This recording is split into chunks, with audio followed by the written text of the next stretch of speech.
Call this meeting to order. Ask you to stand, please, for the pledge to the flag and remain standing for the in reverse. Father, we're thankful again that you've given us this opportunity to come to do the business of these people of this great county, Effingham. We just pray for your wisdom. We pray for your guidance in all things that we consider this evening. In Jesus' name, amen. Amen.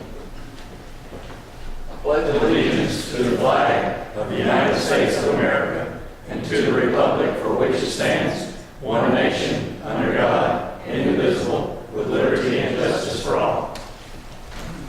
Thank you.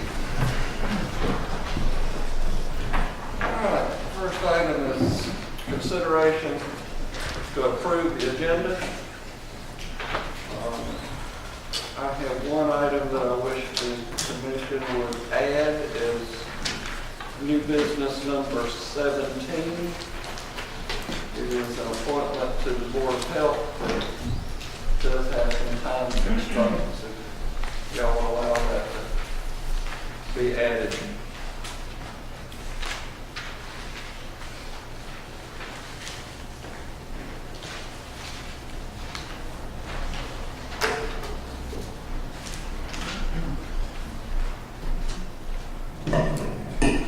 Any other exception, I'll entertain a motion. Make a motion we approve the agenda as listed with adding one addition of new business number 17, appointment to the Board of Health. Second. A motion and a second. All in favor? Aye. Any opposed? So carried. Next item, consideration to approve the minutes of the June 3rd, 2014 commission meeting.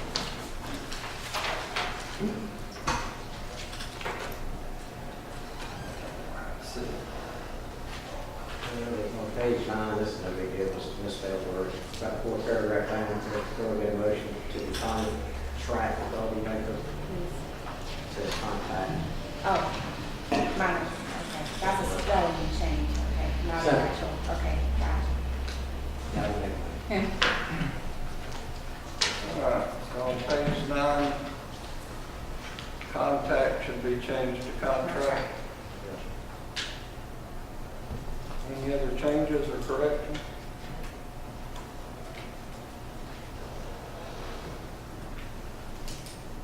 I'll entertain a motion. Motion to approve with the correction to the spelling on page 9. Second. Motion and a second. All in favor? Aye. Any opposed? So carried. We noted that comments should be limited to the agenda items only, and the documents from this meeting, and as are all meetings, are available in the clerk's office and on the Board of Commissioners website. Next item, consent agenda. Item number 1, consideration to renew the agreement between Effingham County and Alcohol Monitoring Systems Incorporated for the use of monitoring of secure continuous remote alcohol monitor SCRAM devices. Item number 2, consideration to renew the agreement with the Municipal Court of the City of Guyton for probation services. Item number 3, consideration to renew the agreement with the Municipal Court of the City of Springfield for probation services. And number 4, consideration to renew the agreement with the State Court of Effingham County for probation services. Item number 5, consideration to renew the agreement with the Superior Court of Effingham County for probation services. I'll entertain a motion. Motion to approve. Second. A motion and a second to approve the consent agenda is read. All in favor? Aye. Any opposed? So carried. First item under impact fee study.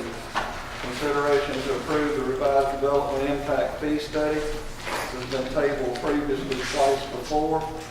I am told by staff that it needs to be tabled again. Is that correct? We would request that the item be removed. Renewed. Yes, sir. And we can bring that back as soon as it's ready. We hope to have it back by July, the meeting in July. If not, however, we would have to table it to David City. Staff has asked this item to be removed. I'll entertain a motion. I'll make a motion that we remove this item. Second. Motion and a second to remove this item. All in favor? Aye. Any opposed? So removed. First item of new business. Consideration to approve a refund of tax overpayment for Greenland Development Incorporated. I have been asked by the petitioner for this, that we table this item to August the 5th, 2014. Tax assessors were notified of their request. So if that meets with the board's approval, I'll entertain a motion. Make a motion to table to August the 5th. I'll second. Motion and a second to table to August 5th, which will be our first meeting in August. All in favor? Aye. Any opposed? So carried. Next item, presentation of Effingham County financial statements and auditor's report.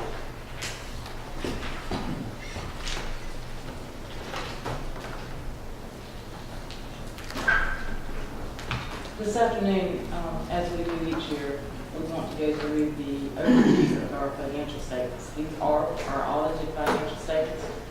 They are finalized for the ending year of 6/30/2013.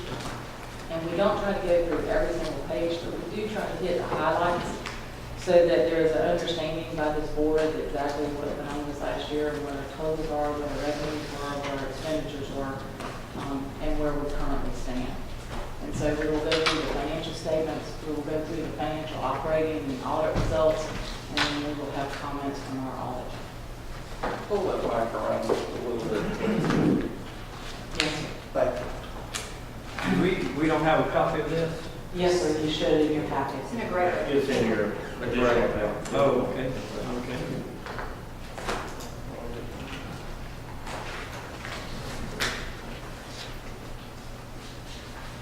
The first slide that we're looking at is the overview or the summary. And that should be the one for. Okay. Should be a revenue. Okay, let's start there. This is a summary of our revenue. As you can see, we divided that into 5 different columns. The first column is our general fund. The second column is our special tax district. The third column is our SLOSS and our other government funds. Other government funds would consist of things like our 911 service, our fire, seniors, our jail fund, and our inspections and zoning. We do this so that y'all get a understanding of exactly what revenues are coming in and where those revenues are being slotted. Within our general fund, you'll see that we broke down our property tax, our sales tax, our insurance premiums, and so forth. So as we look across this particular slide, our general fund, we received $27,444,071 in it. Within our special tax district, we received $1,152,413. Within our SLOSS, we actually received $8,072,729. And within our other governmental funds, we received $4,143,248. A couple of the figures that I'd like to make sure that everyone sees is the fact that our sales tax, we actually received $5,800,000. We actually budgeted about $5.7. So we were able to pick up some revenue there. And then within our SLOSS, if you look at that figure is $7,000,005, but that also includes our cities. And our cities comprised about $1,111,000 of that total figure. So all of those revenues did not come to us. But from what we had budgeted, we certainly did meet our budget. We exceeded our budget as far as our revenue funds. And as a whole, we're about where we thought we were going to be this past year. The next slide should be your expenditures. Our expenditures for the general fund. And we tried to lay these slides out in the same manner so that as you were going through them, You were able to follow each one of them. Our general fund expenditures were $27,925,479. Our special tax district, that's from where we transfer our funds, okay? We transfer those funds to water and sewer, we transfer those funds to the senior citizens program, and that's what we use to fund some of the unincorporated areas of the county. Our spots, we actually had capital outlays of $11,635,87. In that particular item, if you recall, we finished most of the old Augusta, so there's about $5,000,008 in that particular figure that we actually expended for old Augusta. Again, within our other governmental funds, that includes our 911, our fire, and so forth. And so, as you can see, for the most part, the largest expenditure within our public safety is, or the largest expenditure is within our public safety. There is about $3.2 million. Overall, our expenditures were at $45,179,36.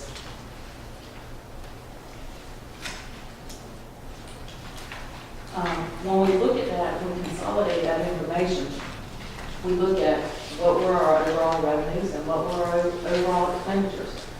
As you can see within the general fund, we had a net difference there of about $481,000. We also had other financing sources for a total net change in our fund balance of a negative $525. And that sounds like a not appropriate thing for us, but at the same point in time, it is from the standpoint of within that $525, we also expended the funds for the cities. So when we're looking at that net difference in our fund balance, understand that part of that was already restricted within our fund balance for our service delivery agreements. Within our special tax, we basically have a net change in fund balance of $897,000. That was from our revenues that we actually received in versus our other financing sources. And SPLOST, this is a little bit different this year. We have revenues of right at $8 million within our SPLOST. Our expenditures were about $13 million. And I want to call note to two figures there. One is the $13 million and the other is the $16 million in our other financing sources. The $13 million includes not only what our regular expenditures were for this current year, but also those expenditures that had to do with our certificates of participation, or the jail, okay? Under the other financing sources, that $16 million is actually derived from the proceeds of the certificates of participation. So that particular amount is higher than it normally would be, but that's where that's coming from. Okay? So the net change in our fund balance there would have been $11,218,027. And then within our other funds, our other governmental funds, we basically had expenditures and revenues that were about level. The difference within that fund balance was transfers that we made. And so that actually reduced our overall fund balance. The overall net change for us for this year was $10,181,562.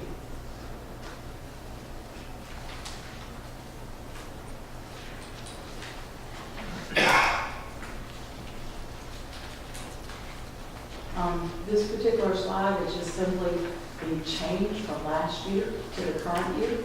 And so it basically represents the two sheets that you saw before. It just gives you a little shorter picture of those transactions.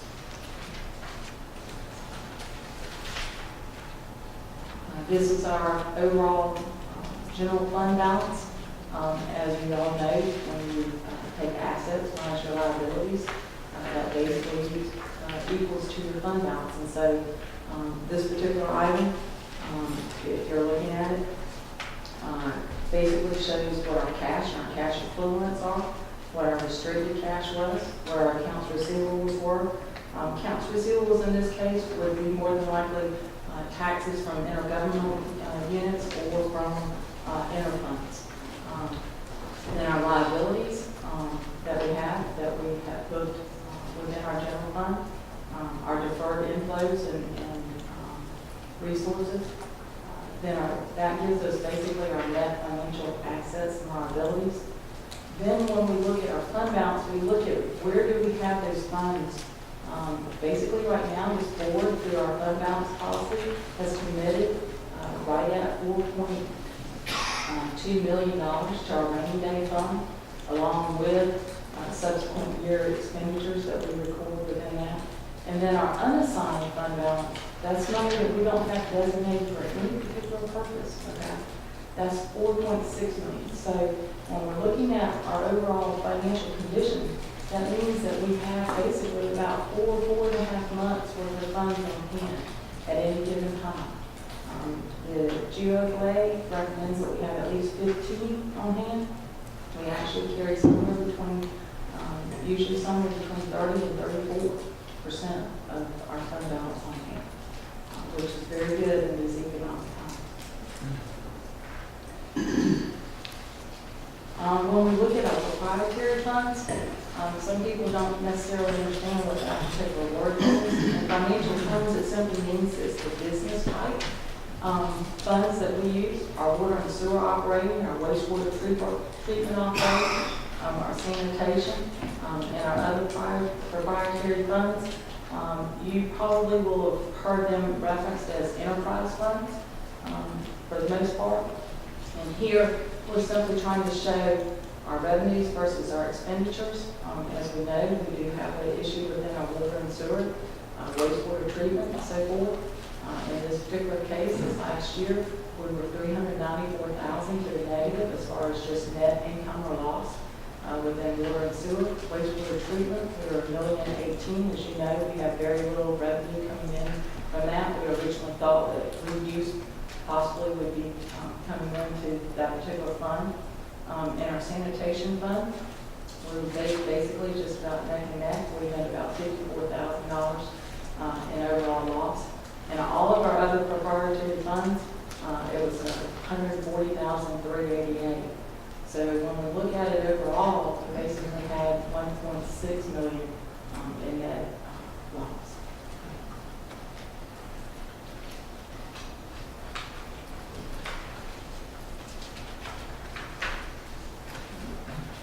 This particular graph simply graphs out in a visual form what we've just been through as far as our general fund.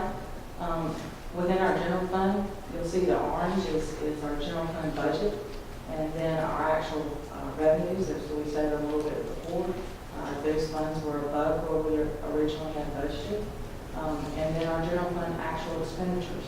Now, our actual expenditures look a little bit higher than our budget, but in this particular case, again, we did expend those funds for the cities, which were not in our original budget, and that was based off of service delivery in which they could require or request those funds at any time. And all three of the cities this last year requested those funds. We have, however, paid all of those funds out, so there is no restricted fund balance at this point. All of those funds have been paid to the cities. The next slide is a representation of our revenue by source. Our property tax, of course, is our main at about 52%. It's about $14 million to us. Our sales tax at 5.8. Other taxes involved in that is about $400,000. Our licenses and permits is about $43,000 for us. Intergovernmental revenues is about 2.2. Charges for services, which we've looked at over the last several years and tried to raise that percentage up. As far as the overall income, is about 2.8. We had fines and forfeitures of about $1.2 million. We did receive some investment earnings this last year, those slightly about $11,000, and all of our other revenue together equal about $246,000 to go back to that original total that you saw a few minutes ago of the $27,444,000.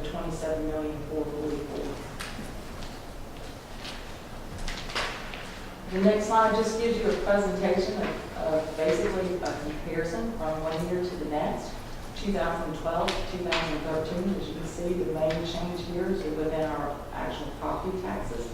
That change has more to do with the fact that, if you recall, last year it's talking about the fact that the tax commissioners had several sales on the courthouse steps of different properties. And so our revenue rose for the most part due to the fact of those sales.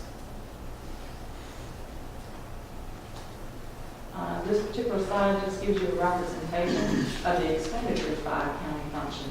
Our general government, judicial, our public safety, health, recreation, development, and public works. As you can see, public safety makes the majority of our expenditures up. That would include our sheriff's office, and jail, and so forth. And then the next one to that, of course, is our general government. And then from that comes our development services. As far as just dollars and cents, this basically gives you a comparison from the current year to the prior year. As you can see, our expenditures have changed very little. We're within about $25,000 of where we were this prior year. One of the things that we always try to do, both publicly and for you as a whole, for this board, is to represent where we're spending our SPOS funds. As you know, we go through a public referendum to actually acquire those SPOS funds. So this year we actually have two slides. The first slide has to do with our prior year referendum, our 2007 referendum, because we were still expending money from that referendum. That referendum basically sought to receive about $50 million in revenue. Currently, as you can see, our public buildings were about 86% of that. Our roads and street, we spent about 84% of that. Our drainage, we're at 5%. Recreation, we're at about 19%. Vehicles and equipment at 34%. We've expended all of the technology funds along with the water and sewer funds. Within this schedule is the intergovernmental payments that we make to the cities. They originally were scheduled, if we received the $50 million, to get about 9.4. They actually received about 7.3 total.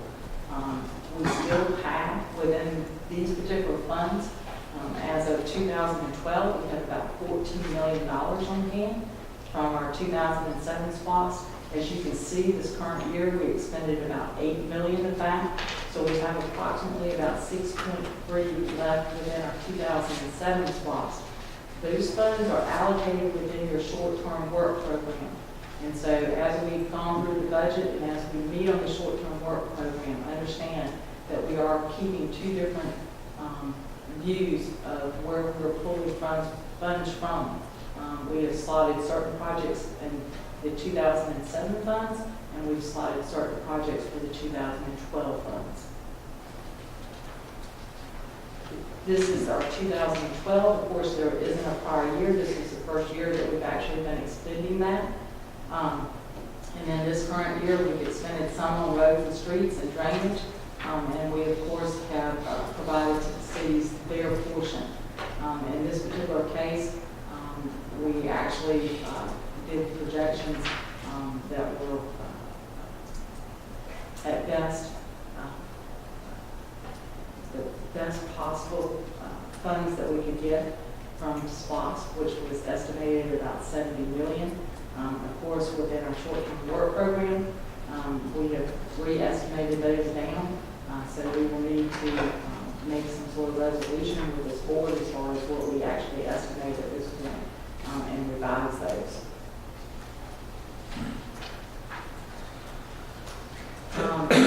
This is our balance sheet for SPOS. Again, call your attention to the total cash and cash equivalents. In this particular case, that sounds like an awful lot of funds to have on hand. I want to make sure that everybody understands that those funds are not only the cash that we have on hand, but it's also the certificates of participation or the acquisition fund that we have on hand that we are actually spending funds from for the jail. As far as the actual cash that we have on hand, we had about $11.9 million in our LIGD. We had about $800,000 in our BB&T, and our accounts receivable at that particular time was about $587,000. Those items together equal to that cash and cash equivalents. By the same token, we had payables and accrued liabilities that went against that. So our ending net position as far as the fund balance for SPOS was at $25,229,950. The last part of this presentation has to do with our review from our auditor. We did have 13 audit findings this year. We have divided those audit findings into 3 different types: our process structure, operational or education, communication type issues, and then structural compliance. We wanted to make sure that everybody understood necessarily what a deficiency is, so we've given you that particular information. A deficiency exists when the design or operation of control does not allow management or its employees in a normal course of performing their assigned duties to prevent or detect or correct misstatements. A material weakness is a deficiency or a combination thereof of deficiencies in internal control, that there is a reasonable possibility that there is a misstatement, a material misstatement, and that it would not be prevented. And so as we go through these, divide them into those 3 sections: the process structure, the operational things that we need to look at and educate and communicate, and then structural compliance. The first was within finance as far as our process and our structure. One of the audit findings noted that there was inadequate control over year-end journal entries. The second was old accounts receivable balances, and then timeliness of deposits. And I'd like to go through each one of these.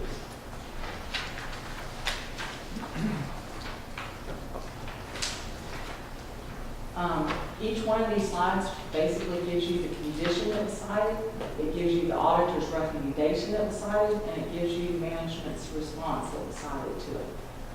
In this particular case, the auditor noted there were some journal entries that were made incorrectly. The first was an allowance for doubtful accounts. Our system basically posts to an allowance for doubtful accounts, which removes those accounts from accounts receivable. But there's a second part of that entry that has to be done, and that actually moves it and writes it off.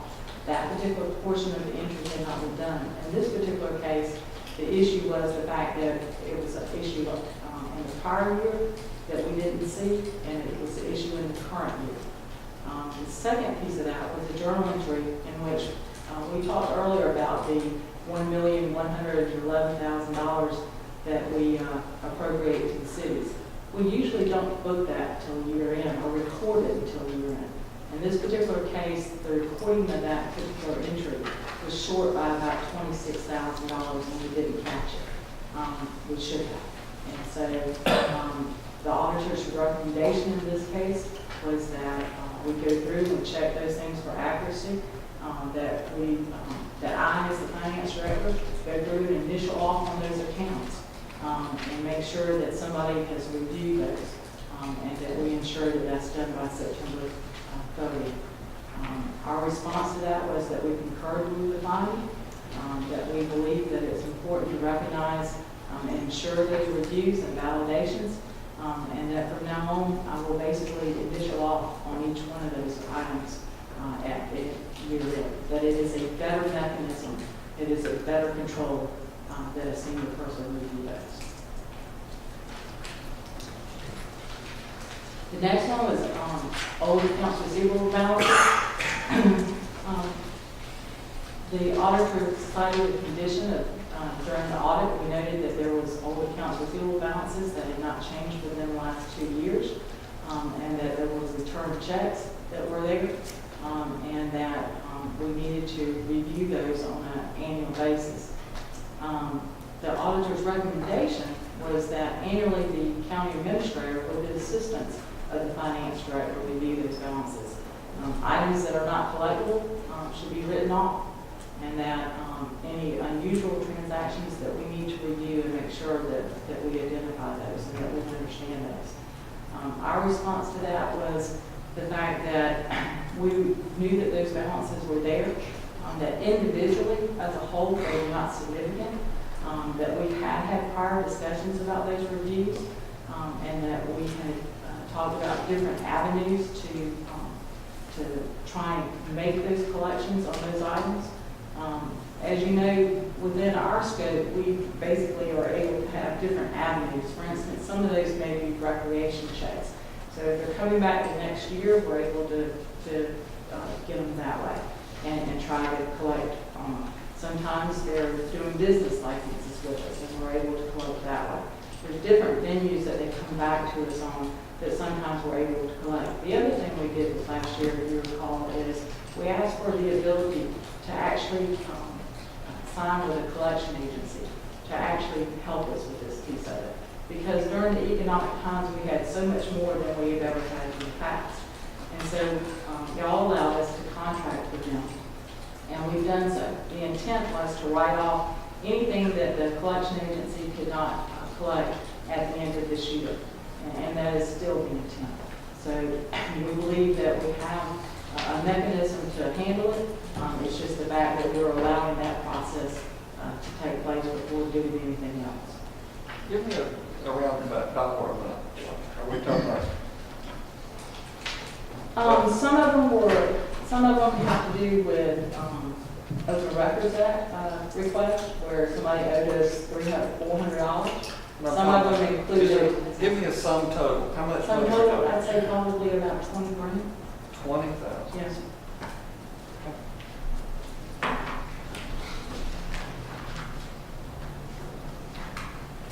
Do you have an estimate with how much that probably being perceived as collectible still, with the way you were saying that? We actually, Penn Credit, who is actually handling that for us, is very good at making those phone calls and sticking with it.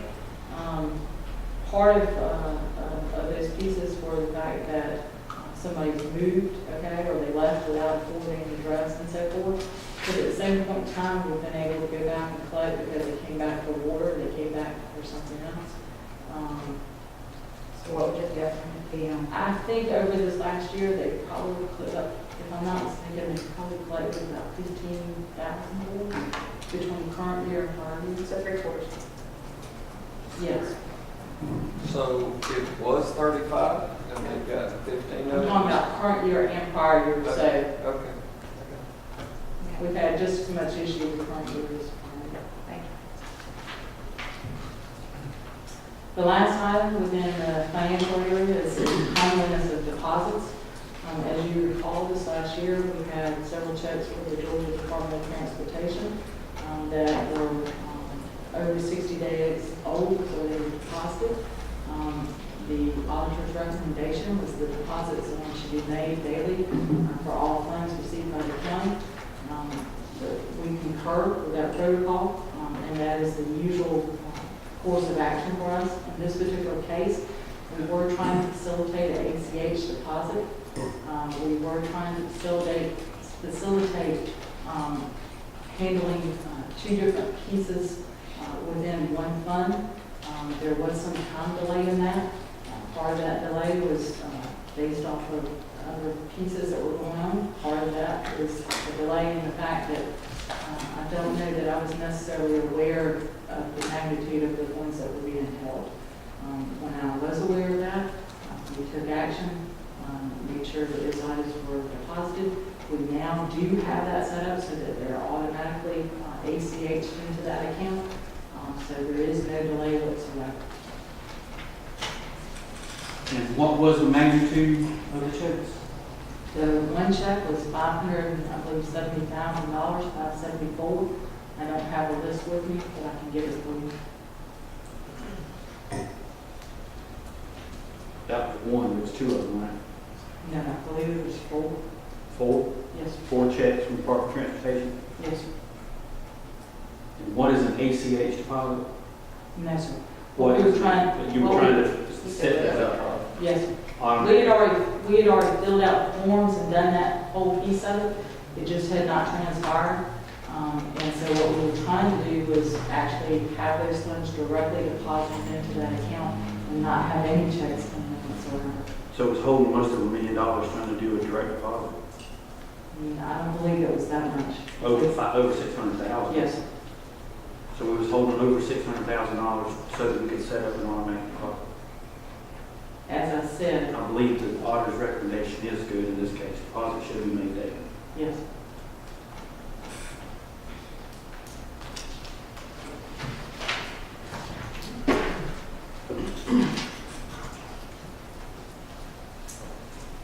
headset is operational, it's communication issues, it's educational issues. One of the audit findings was based off of the budget amendments not entered to the financial reporting system. In the years past, the county has not entered into the budget amendments into the financial reporting system. We have always done that by resolution. In the past, part of that reasoning was because of the fact that the board wanted to see the actual original budget rather than the budget amended. The auditor's recommendation in this case was that budget amendments should be entered in the financial reporting as they are adopted in order to provide accurate financial reporting. We concur with this. Our software in the past, until this past year, was not able to discern between original budget and amended budget. And so it made it very difficult and laborious to necessarily do it in that manner. We have upgraded our current software to where we're able to do that.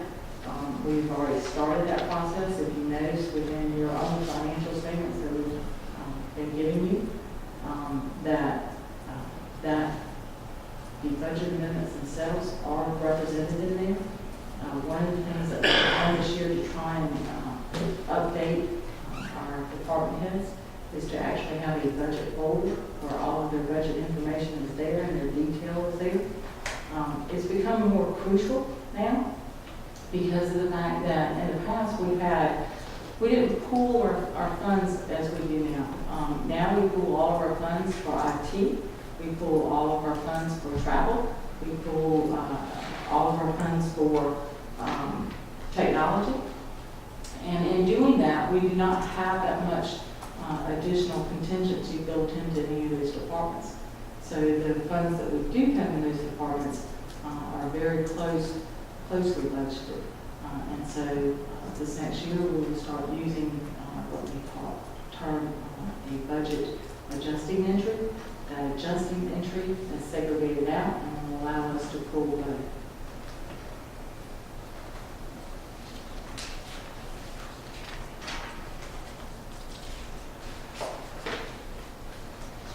The next one is in out of control over expenditures. The condition that was noted is during their review of expenditures, we noted that purchase orders are often not completed until after a purchase is made, especially for purchases under $1,500. Some of these expenditures cause certain line items to be over budget. The auditor's recommendation in this case was we recommend that the county review their purchasing policy and require purchase orders to be prepared prior to the purchases. As you recall, this last year, as we went through some of these items in November, we actually established financial policies regarding this. We incorporated within those financial policies our actual purchase policy. We then met and established that protocol with all of the department heads, asking them to acknowledge the receipt of those policies. We have tried to do extensive education since that time with the departments to discuss those particular pieces. We actually are trying to get ahead of it a little bit from the standpoint of when we have new hires that come in, either myself or a finance staff person or a purchasing person is actually going into the new hire orientation to try and help ensure that they understand the importance of these pieces. As far as the timing of some of these purchase orders, that is a work in process. We are trying to ensure that they are done at the same time and that the departments understand the protocol. So the purchasing policy that we have enacted as of right now is good. Our policy is better. I believe our policy is fine. I believe that the application of that policy is a different matter. Okay. So we can sit up here and make policy all day long, but if staff doesn't adhere to the policy. I understand, and that's why we're trying to to necessarily get out of this building, go over and talk with individual departments, okay? Take them the information and show them, you know, this particular purchase order was done on this particular day, but the invoice is actually on a day before that, you know, and that the purchase order itself, the requisition itself, the approval itself should come prior to the purchase ever being made.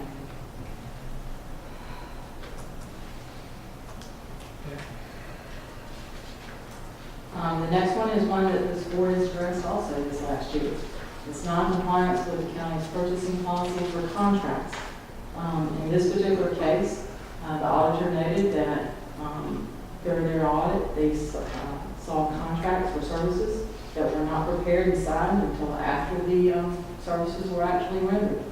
If you recall, we went through some of this last year, and with Guiding Gym, with Fuel Man, with the EPB contract, with First Services, with the numerous ones. And so this board requested and asked staff, purchasing staff, finance staff, administration staff, to ensure that we had some process in place to make sure these contracts were being done, that they were being reviewed, that we had contracts in place before services were actually rendered. And so we have done the same thing in this area. We have tried to put together a process where this is being done. As you noticed the last 2 times on your consent agenda, there was a tremendous amount of contracts for renewal. We're trying to get ahead of that game. The owner's been working very feverishly to make sure that we get those done at least a month, maybe 2 months prior to their being needed. We also then are contacting departments when we see services that are being done where we don't have a service contract in place to try and ensure that we have our hands around them. I'd say that was one of the things that I've been pushing for ever since I took office, and we discussed it many times, but we finally did get it into policy this year. That's correct, and it is being applied in policy. I had one the other day in which we had the same sort of issue, and we contacted the person involved and said, do you realize such and such, you know, and but it is a matter of, you know, education. It's a matter of communication. Many times, a lot of these departments were doing things on their own versus necessarily going through the purchasing agent. And so if you notice, we've channeled all of the contracts and all of that through purchasing to try and ensure that there's a cohesiveness of how that's done.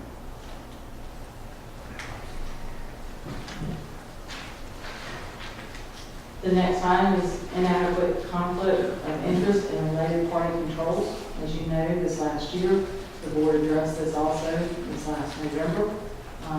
The auditor noted that during their audit, they saw several related party transactions that were in excess of the quarterly limit of 800, and that's against the official code of Georgia. The purchasing agent was unaware of these companies, were owned by individuals related to members of the board or the board of commissioners. And so the recommendation that the auditor has made is that we basically ourselves, the governing board, we have related party disclosures. I believe for the first time this year, we've actually signed those related party disclosures to the auditor. And we basically will instruct an admin staff, anyone who's related, to fill out those same things on an annual basis so that there is a listing and that listing is disseminated to the administrator, to staff, and to myself to ensure that every one of us is aware of the potential for this related party transactions. Excuse me, did you say that the administration staff and management did that this year as well? I believe that, at least as far as my staff and purchasing, yes, we did. I believe the board was also sent related party transaction questionnaires. And I believe that some of the department heads, as part of the audit, were sent. But instead of it just being a hit and miss, what we're going to try and do is do that on an annual basis so that there's a constructed list that everyone understands those issues. We had one the other day where there was a potential for some work to be done. We thought it perhaps was a related member of the board. We contacted those people to make sure of what the situation was and to inform that board member of that possibility. so I think we're much more active in making sure that those things are known and communicated. What I was trying to be sure of was it would and did include department heads. Yes.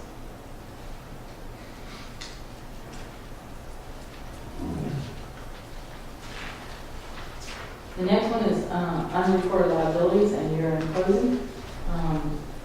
The auditor's condition is in February 2014, we were provided with adjusting journal entries to record additional unreported liabilities for the June 30th, 2013 financial statements. The auditor's recommendation is that we structure our closing process so that we can close basically by September 30th. As this board knows, in the discussions that we had this last year, we have closed an awful lot of the loopholes that once were there. The different PO boxes that were open, the fact that people were opening vendor accounts, the fact that invoices were going throughout the county rather than coming through the purchasing department. And so we believe that we have a better control on that. There were about 14 entries that we posed. I think 3 of them were reclasses. Another 3 of those were items that we should have been able to detect. And the rest of those had to be with items that we found out after the fact. In other words, they were on somebody's desk or there was no subsequent way for finance necessarily or purchasing to know about them. I think the way Fiona has got it structured right now, all of those invoices are coming directly into purchasing. If we need additional information for those invoices, then that's sought through the departments. But I believe we have a better control on that mechanism. I believe one of the things that has helped us considerably, and it's one of those things that has grown over time, is we used to have a lot of people going to open vendors accounts, or we had people going and signing for things on vendors accounts. In some aspects, I believe the purchase part has helped us in that because we at least now know who to go to. We know those expenditures have been made and to get that information. And that has been a significant help to us. Basically, this is the management response to that, where we're outlining all the things that we actually do, that we do go through a closing process, that generally the entries that we paid were self-detected entries. They were entries that we found out about or saw through asking for vendor statements or calling vendors to see what was out there. We do a good bit of background at year end and try to after year end. The difference is we need to close that gap between when we're getting that information. We ought to be able to close by September 30th, and that will be a goal. If you notice on the current agenda, we have a closing calendar. We have a closing calendar for our budget. We have a closing calendar for our millage. We have a closing calendar for many things. We have an agenda, every 2 weeks. And so what I did was put together a year-end closing calendar so that department heads, you as the board, and we as administration and finance understand what those precepts are, when they're due, and that we can help to build a cohesiveness between administration, finance, and departments to receive the information that we need to be able to close by that September 30th day.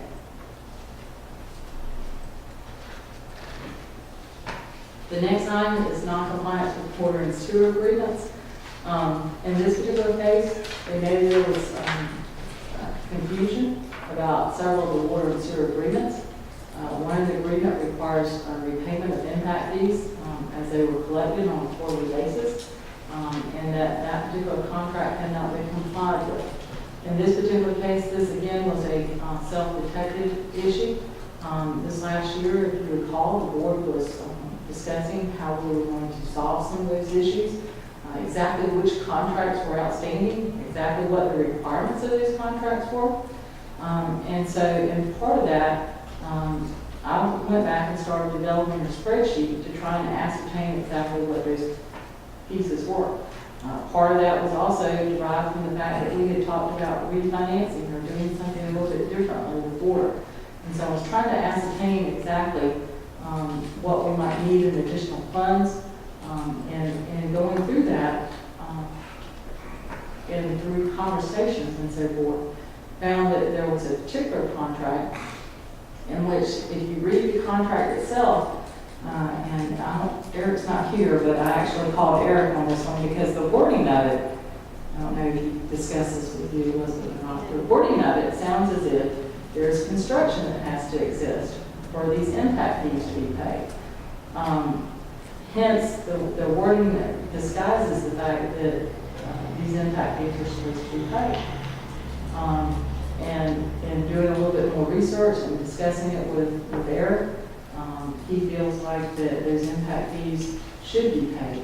Part of this issue, though, is the fact that in many instances, we're not paying impact fees or cost recovery fees on that particular piece of property, but a property that's associated with that particular property, or something that's down the line from that particular property. So there's various facets of the information that have to be derived, both legally, contractually, and exactly where the piece is versus the parcels that may connect to that piece. And so the auditor in this case has recommended that we go through, we identify those particular contracts, that we get and evaluate those at least annually by the county administrator. In this particular case, what we have said as far as management's response is that we believe that it involves several different facets. It involves a legal facet, it involves the county engineer as far as what parcels are located where. It involves the administrator, and it involves the finance director.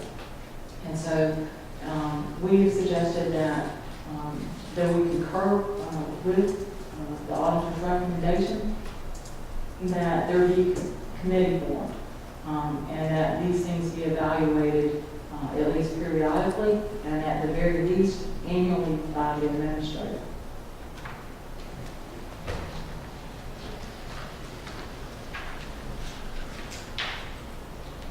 The last step is structural compliance. If you recall, as we were going through this last year, we found several funds that had not been identified in the past.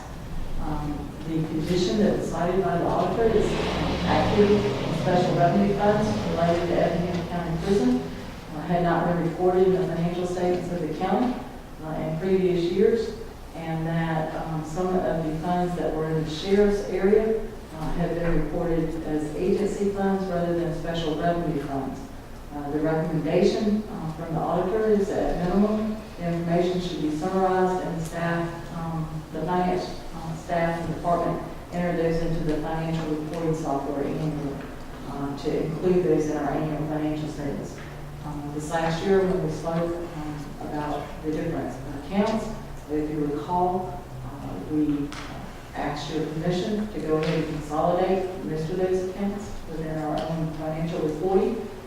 So I believe at this point, the majority of those have been taken care of. We will have to consolidate one of the prison accounts, which has to do with the inmate rec, and then we will have to work with the sheriff's office to ensure the reporting of those accounts within our financial statements. Those particular areas have been addressed in the past, both in 2009 and 2011.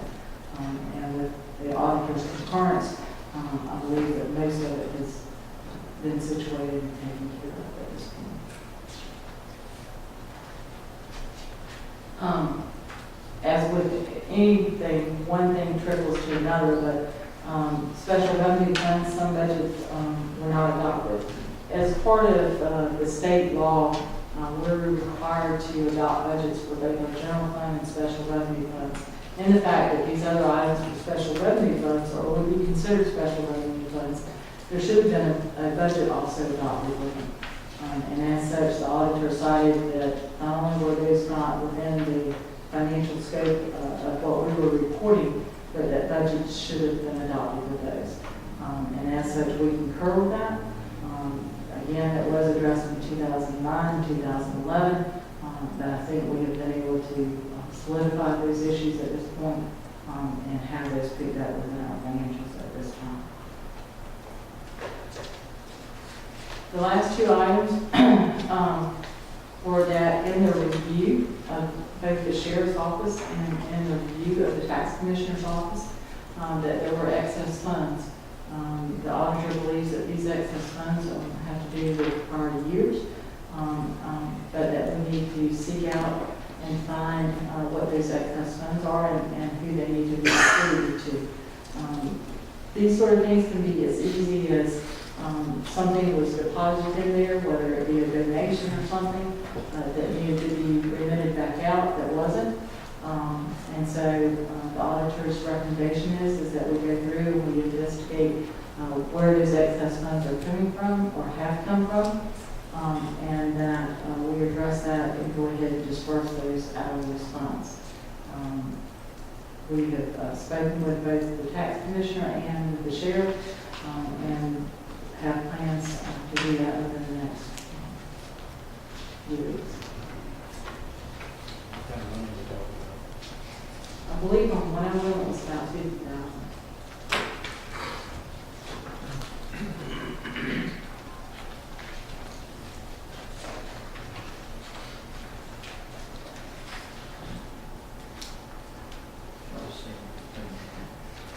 As you know, our current auditors are Effingham, Lanier, Westerfield, and Buick. Kay Parker was the main lead on our audit. She is here to answer any questions or comments. She does have for you the financial audited statements, and is open to any questions at this point, or if you want to simply call her and ask questions, she is open to that also.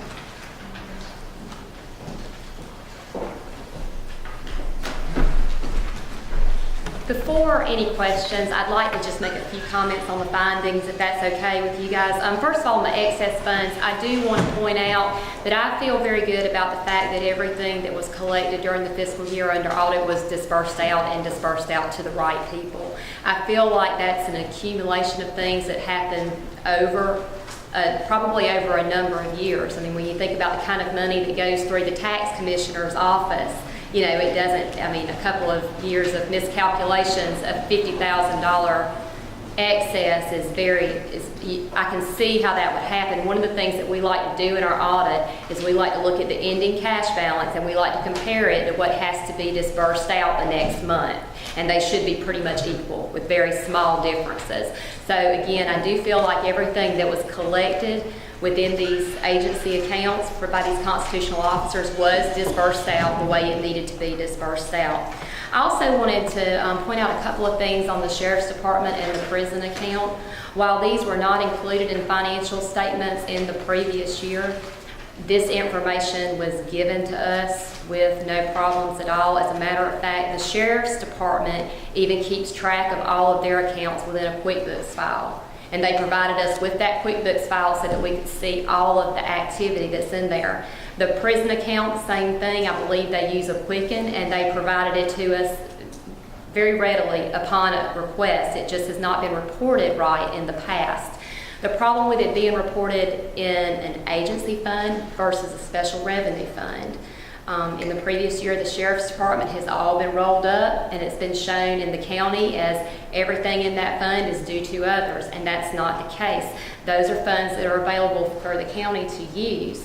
Furthermore, there were fixed assets purchased through those accounts last year. Well, those fixed assets in the past have not made it to the county's fixed asset records because it's been just shown as due to others as an agency, and no budget adopted in place of those. So I just wanted to clarify that they did cooperate.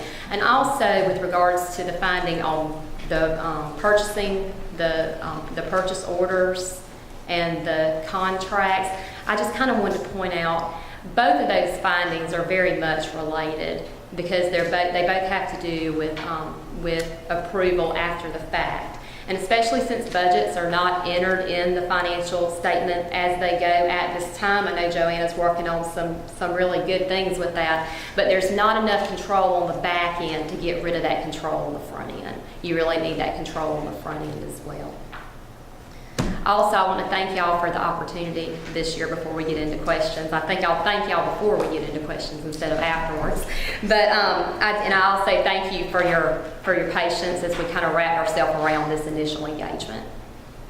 And Richard Deal, who's the engagement partner, apologizes for not being able to be here tonight. He's actually out of the country this evening. And as Joanna said, I think all of y'all should have one of my cards. I'm free to, any questions you have, I'm more than ready to answer them at this time. I know you've not had time to go through the audit in detail. If there's a question that you come up with later as you go through the audit, please feel free to call me. The details of the findings, are they in here? Yes, sir. They're in the back, I believe on page 78, if I'm not mistaken.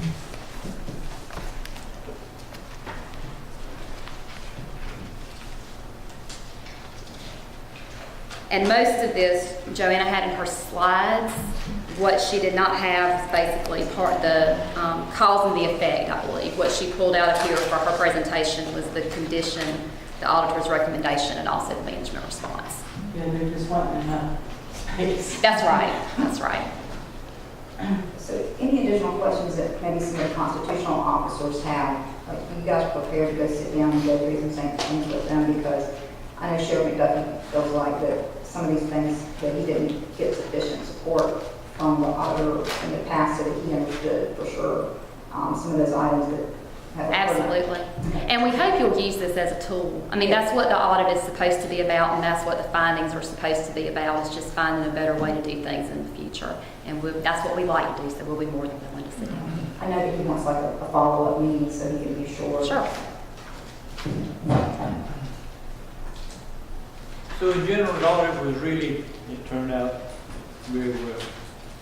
Well, there were... We had some problems with they taking care of them, so everything's... I'm not comfortable with saying, because I've not looked at this year's financial information enough to say, no, you don't have any problems. I don't want to make that statement. We're crossing years, so what you gotta remember is anything that was in the prior year, depending upon when it happened, can be issued in the subsequent year. As we talked about, we had several things that were prior period adjustments.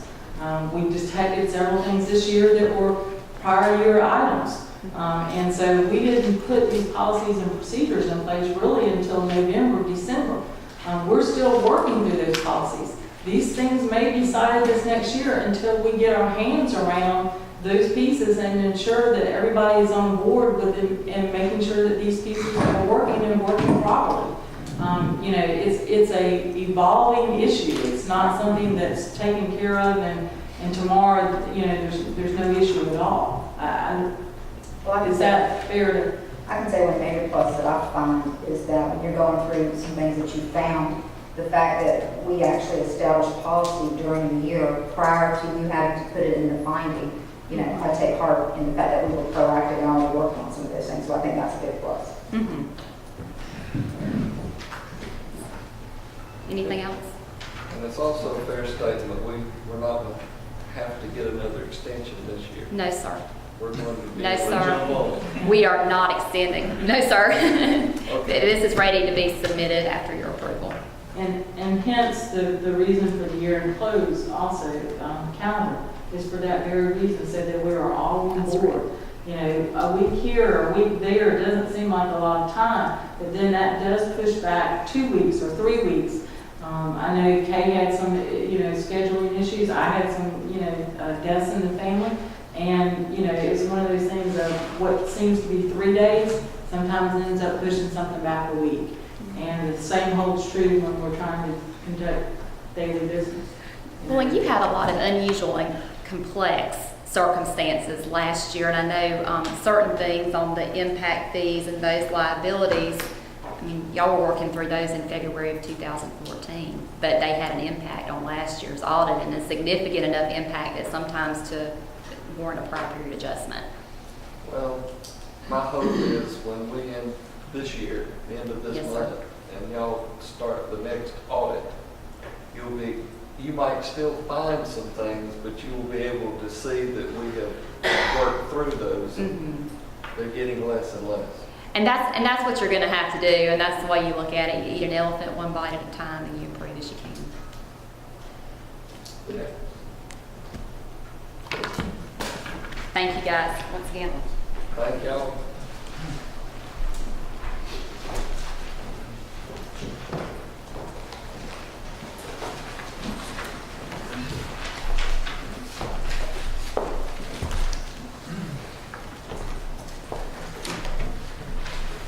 Any other questions concerning the audit before they walk out of here? Because the next item of business is going to be to Well, the one question, I'm still looking for the details on the findings. It looks like what's in the back here is exactly what's here. The It is. details, right. basically starts at 78 and goes forward. Right, but there's nothing, there's not much more in this than what we have in the slideshow. Or is it somewhere else that I'm looking, not finding? That's basically it. That's the findings. Can you tell me exactly what you're looking for as I'm far just as the curious about some of details? the things, you know, the amounts and what they were, and, you know. Well, our general practices, we would not disclose that in an audit finding. Ours tend to be written a little bit differently. I'm going to say you can't change the fruit without changing the root, and we tend to try to address the problem at hand, but we'll be glad to discuss any of those details with you. And if you want to just give me a call, I'll have the audit files in front of me, and I can discuss That's any of where you those probably details want to with see you. like the Word documents, maybe the probably That's kind of what I was. The word a working document that actually shows what it's And required. if there, for example, the checks that wasn't deposited, what's the total, what are we talking about the total? Okay, That kind of stuff's what I'm talking about. okay. That's not in this anywhere. Yeah, and again, our practice with an audit finding is we're going to address the issue, and we feel like we've done that in there, but we'll be more than happy to discuss any of those amounts with you. We can get any specific questions, email to you or meet with you or whatever, right? Absolutely. Just give me a call. Thank you. Thank you. All right. Next item, consideration to approve the audited financial statements for transmission to the state of Georgia.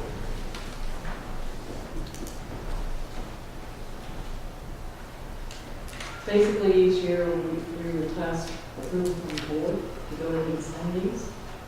We are on a 6:30 timeline, and so we wanted to go ahead and do that this evening to be able to send these and upload them to Carl Vinson Institute and to the different agencies that use our documents for funding and so forth.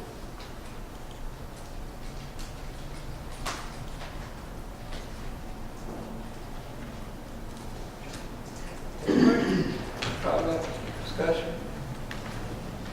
Motion? I'm not sharp enough to digest 87 pages of financial documents in an hour presentation.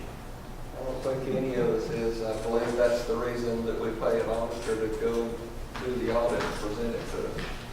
This is how we've done every year. I'm sorry, how we've done every year.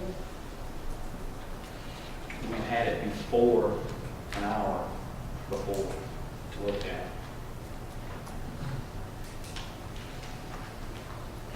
Other than details or anything to hold up the vote that you're looking for, I mean, I got questions too, but I mean, I'm satisfied with all of them.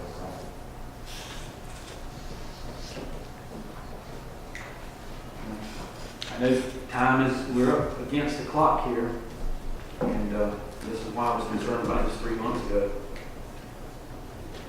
But I'm just not comfortable voting on something I haven't looked at. And none of us possibly could have. So you've got to just rely on the auditor and the responses that was issued.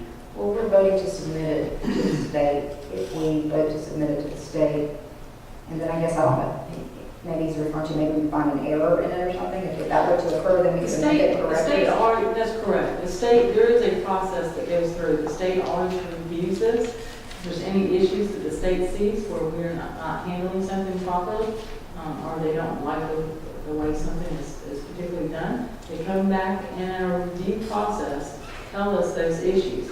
We then have to go back and give an answer for those to the state. So as opposed to submit it to them, they're going to review it and also send us feedback. That's correct. Okay. And then we're going to take it, we're going to look at it and see what other policies and procedures we need to put in place to correct any of these findings. That's correct. And then what we will also do is we will submit any of the things that the state cites, we'll submit a corrective action plan on those. I don't have a problem voting to submit it to the state. That's what this vote would be, simply to give approval for staff to send it That's correct. to the state. They may help us find it all. They may in fact. If no other discussion, I'll call for a motion. I'll make that we approve staff recommendation, alternative number 1, and transmit the audit to the state. A motion and a second. All in favor? Aye. Any opposed? Aye. The record shows 1 vote against. Mr. Mason. Motion carries. Next item, consideration to approve the second reading of the 2014-2015 fiscal budget.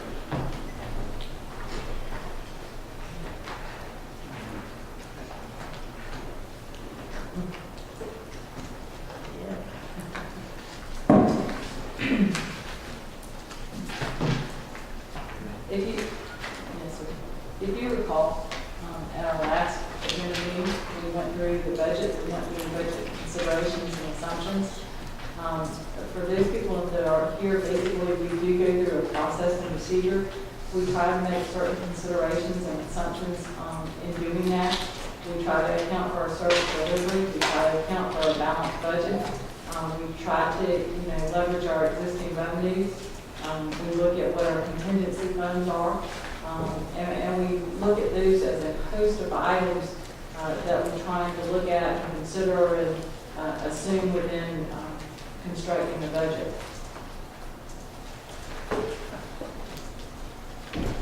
As always, our goals are to present a balanced budget, to meet or exceed those budget assumptions, and to ensure that there's quality service for the residents of the county.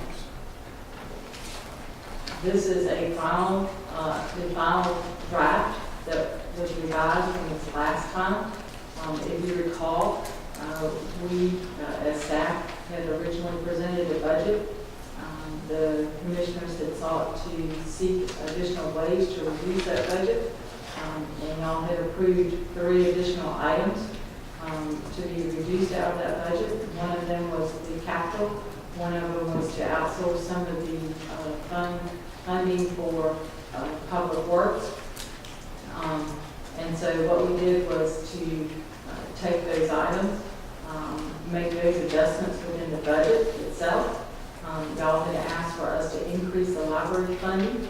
At this particular point in time, we actually went ahead and increased that to the actual $50,000. Mr. Mason, the reason why we went ahead and did that was I did ask Dee if she could give us some additional information at that time to see what we could necessarily do on some of their expenditures. We're still working through that process. So we went ahead and included that total amount within the current budget to ensure that those funds were there. The budget at a revised amount was $26,807,617.94. That is $23,000 under our budget for 2014 that was adopted. The breakdown of that particular budget is that our personnel from compared to last year is about $80,000 over where it was. Our purchases of our goods are about $109,000 down. Our supplies are about $35,000 down. We did retain the capital that's in there for the sheriff's vehicle at the 156. We had basically our transfer to the 911 and our transfer to the landfill. Those totals basically put us at 23,000 under the prior year's budget. As always, our budget challenges have always been what is our current digest, the increases in consumer prices that we have, what our lost revenue is going to be. We have been battling the fact of the aging fleet and our infrastructure and a growing population to extend services to. The original general fund budget, when we first presented it, was $27,328,000, or about $497,000 above last year's. Our first draft revisions went to $27,802,526, or about $251,000 above. This last and final draft placed us at $26,807,617, or about $23,000 below this prior year. We did reduce the overall capital. We did leave the 156 in there for the sheriff's budget, and we also outsourced a portion of our public works duties. The current millage rate is at 8.558. We talked about the fact that our anticipated millage rate was going to be at 8.427, and our updated anticipated millage rate, this is the latest figures that we have from Janice, is at 8.412. And so even though that's at the rollback rate, that should receive in the same amount of revenue as the prior year. As we have said in the past, this particular budget has no COLA, no merit within it, and that the first draft actually included $318,000 in personnel increases. Second revision was net down to $306,000, and the second and final revision was down to about an $80,000 difference. We still are looking at the areas of elections, sheriff, and so forth. Those were where the primary increases were. As you know, we're still going through the restructuring of the jail staffing. In that process, we're trying to keep increases to a minimum there. We're also going back and analyzing the prison inmate levels to staffing to see if there's any cost reduction that can be achieved there. There currently is no increase in health care costs in this budget. In the past, we've been able to adjust the plan or negotiate that with our health carrier, and so that's not included within these figures. This is our overall general fund. Of course, you are aware that 68% of our general fund is in personnel, and then the next highest portion of that is in our purchases, and then in our supplies. This particular graph just gives you expenditure trends for this service, and gives you an idea of which groupings we're spending and the rise and fall of those groupings. This particular graph just gives you the overview of those groupings and the actual dollar figures, with the highest dollar figure being in our public safety at about $12,200,000. This gives you the historical overview with our last proposed or final 2015 budget at $26,808,000.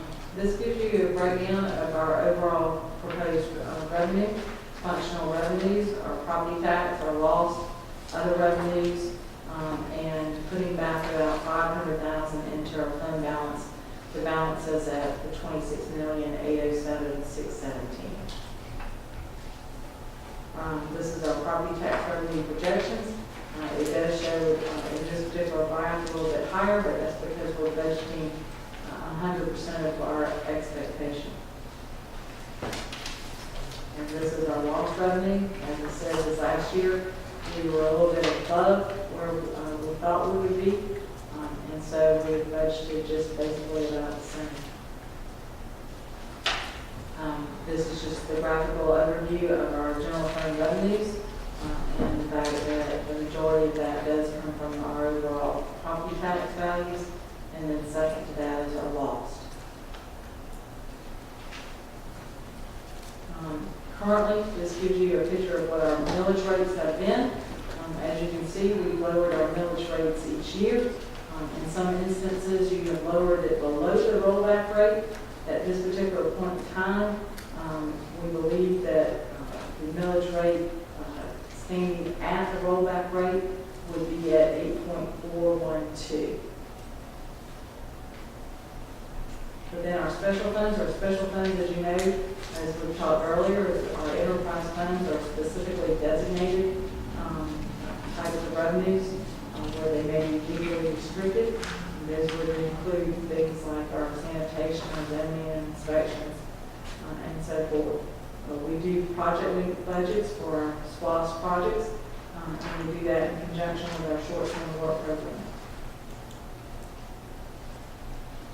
This gives you the understanding of where we're using our special tax district dollars, basically those funds that we receive in and where we are transferring those funds to. This particular breakdown gives us our special funds for our SWAPs and what we have budgeted, what we revised our budget to, what our expenditures have been in those areas for the last several years, the anticipated revenue that we expect in, and then what our overall funding status is right now, the anticipated revenues to those expenditures that we have slotted. These are about $347,000 in difference, and we hope to make those up with either additional revenues or project savings.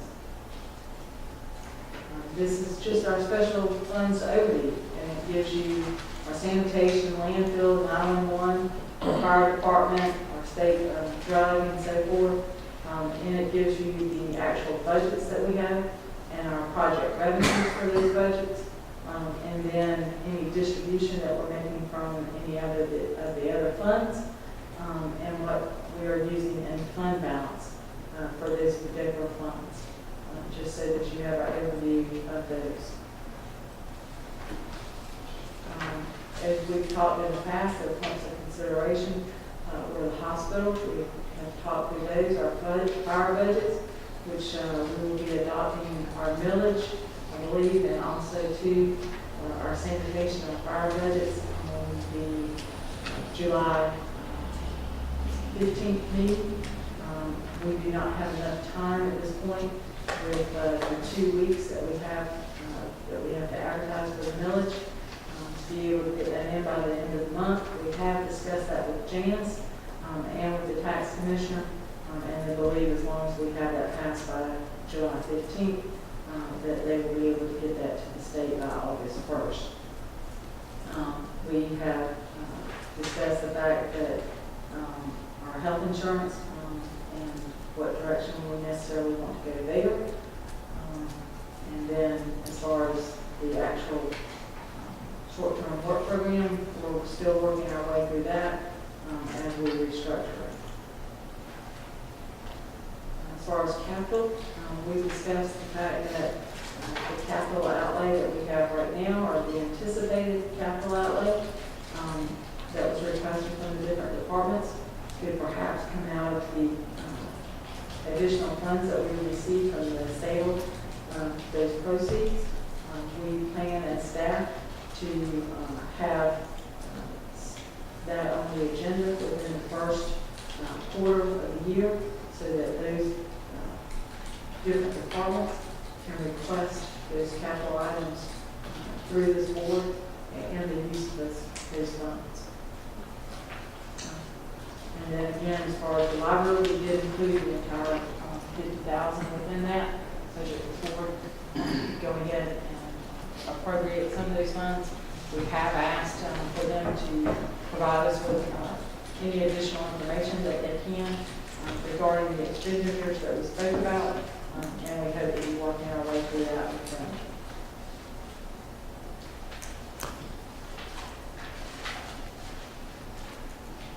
Basically, at this point, we are asking for the board's approval to adopt this budget. And then also to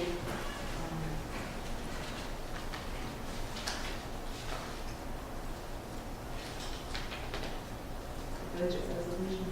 Do you have that in your folder? The resolution? Did you get from Tom?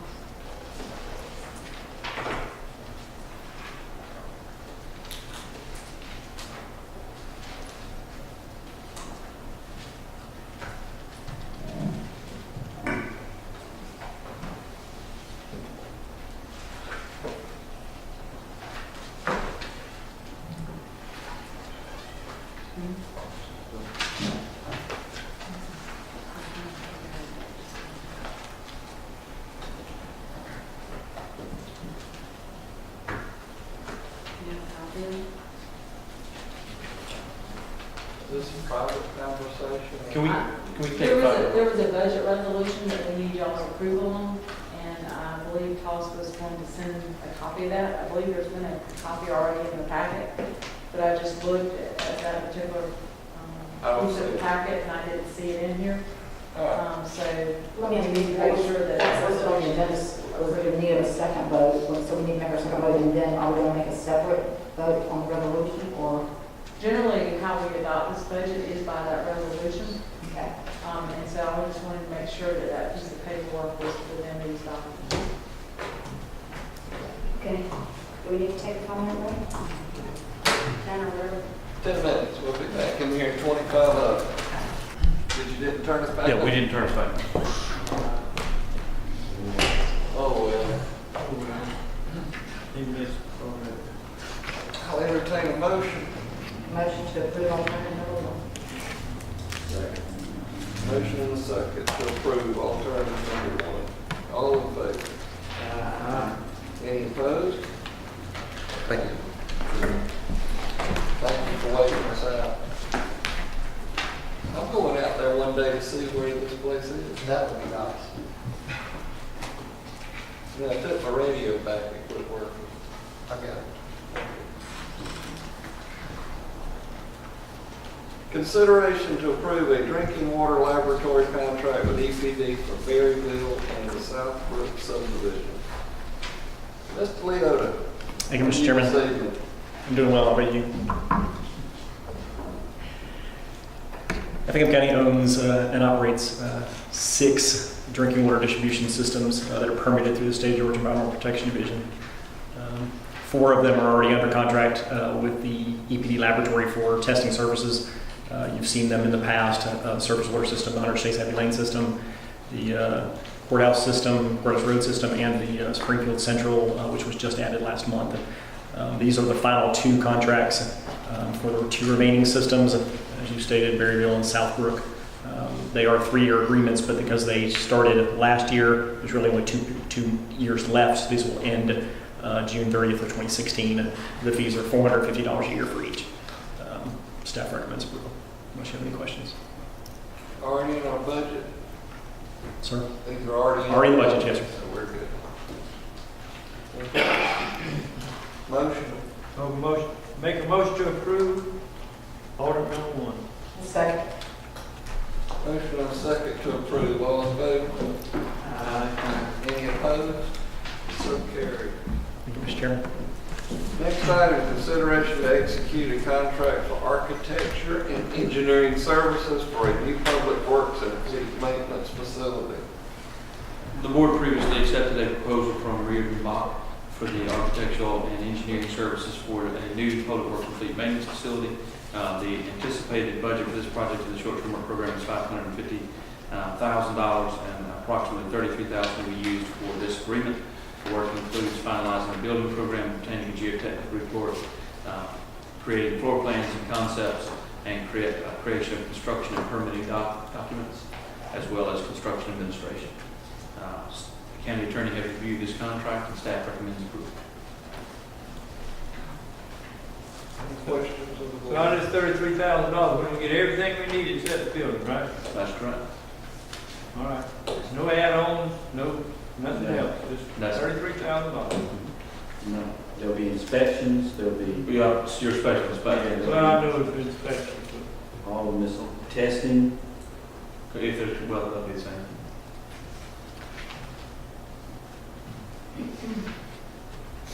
but that's for all required service.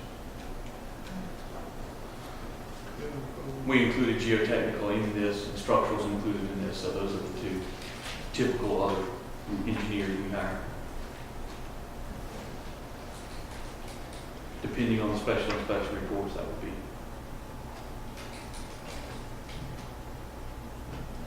I guess this is architectural supervision,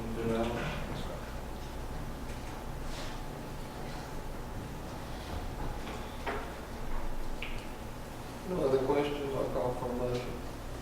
I make a motion to approve order number 1. Second. Motion and a second to approve alternate number 1, all in favor? Any opposed? So carried. Next item, consideration to amend the standard operating procedure for Effingham County Animal Control Shelter. The board approved a new standard operating procedure in August of 2013. At this time, staff has 3 changes that they would like to make. They're listed on page 2 of 4 in short form. Under the transfer section, this would allow rescue groups to temporarily release animals to rescues or other interested parties for direct care or treatment for an animal. This stems from a request of a rescue group to donate a mobile grooming service for a dog that was in desperate need of it. We had no process of which to temporarily release an animal to somebody else's care and then receive it back. This form accomplishes that. The second change is the sick animal and temperament policy, which is in the form of an actual form that needs to be signed. It was inadvertently omitted from our update in 2013, so we'd like to add that. It has been in use since at least 2006, and the adoption hours we're simply changing to account for the vet visits twice a week versus once a week.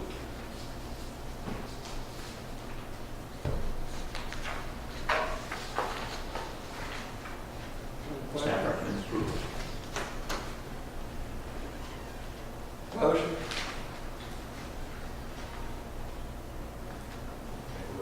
Motion to approve the amendments to the SAP. Second. Motion and a second to approve the amendments. All in favor? Any opposed? So carried. Next item, consideration to reappoint Linda Mercer and Lloyd Dees to the Aging Services Advisory Council. Mr. Chairman, one of the functions of the Coastal Regional Commission is to provide programs to older adults and caregivers in our region. One of the requirements under the Older Americans Act and the State Office of Aging Regulations is to have an active Aging Services Advisory Council. As noted, 2 members' terms will be expiring on June 30th of this year. Mrs. Mercer and Mr. Dees. We have received member profile information for both and recommendations for both to be reappointed. Mr. Dees is actually present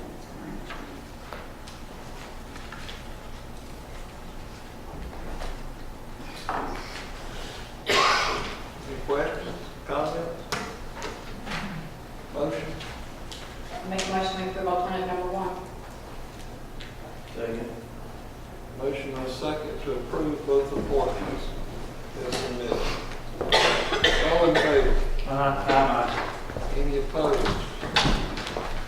So carried. Next item.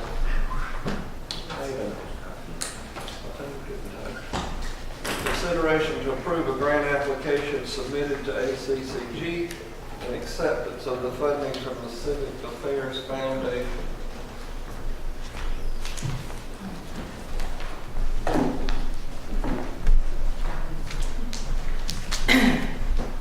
Before you have a grant that has been applied for through ACCG.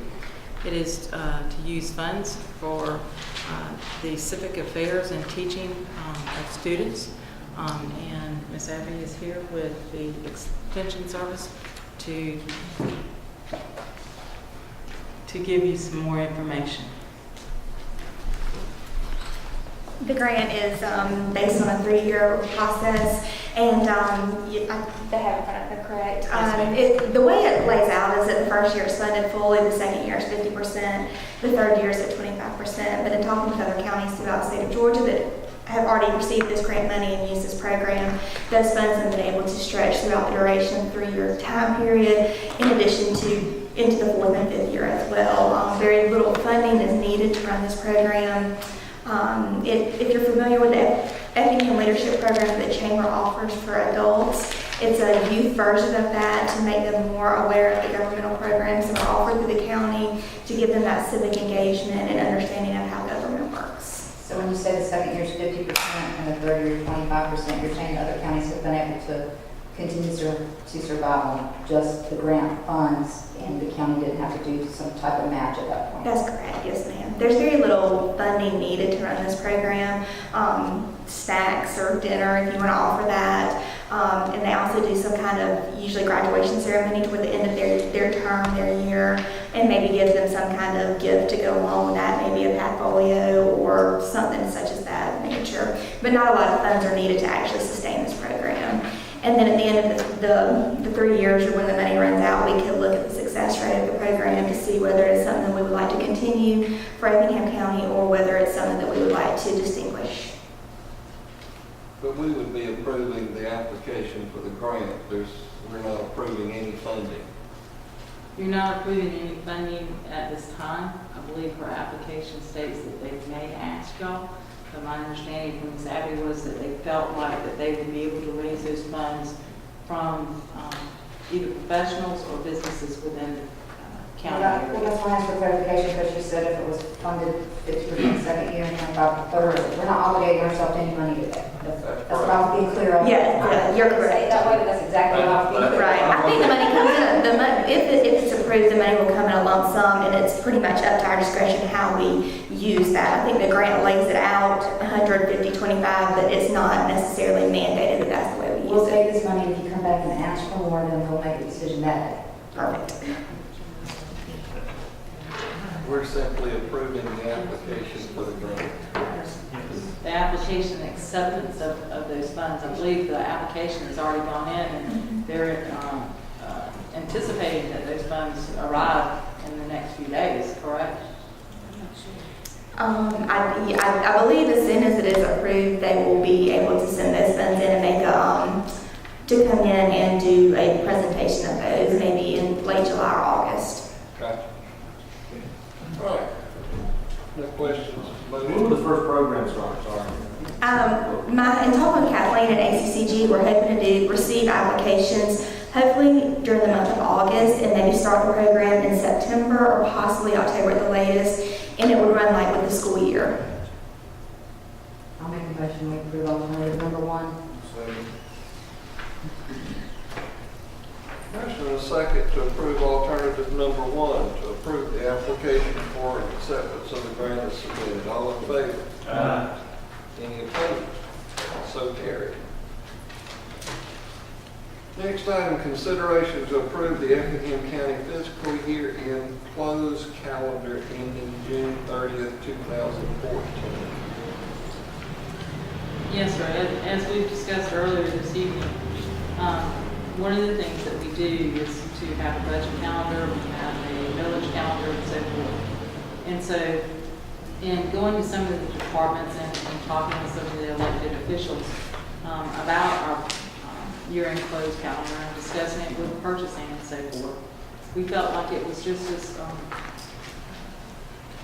expedient to have a year-end closing calendar to keep this board aware of those things that have to be done, to keep the individual departments aware of what has to be done, and when we need those items.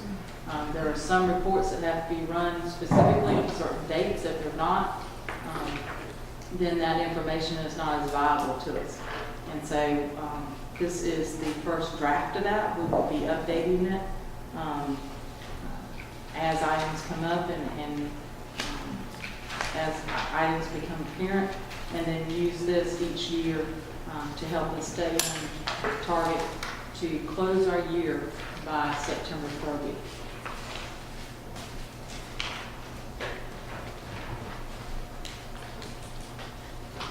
Sounds good.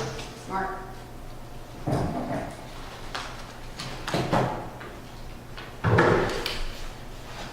All of this works well with our auditors to be able to get everything submitted, done, so we get an audit done in time.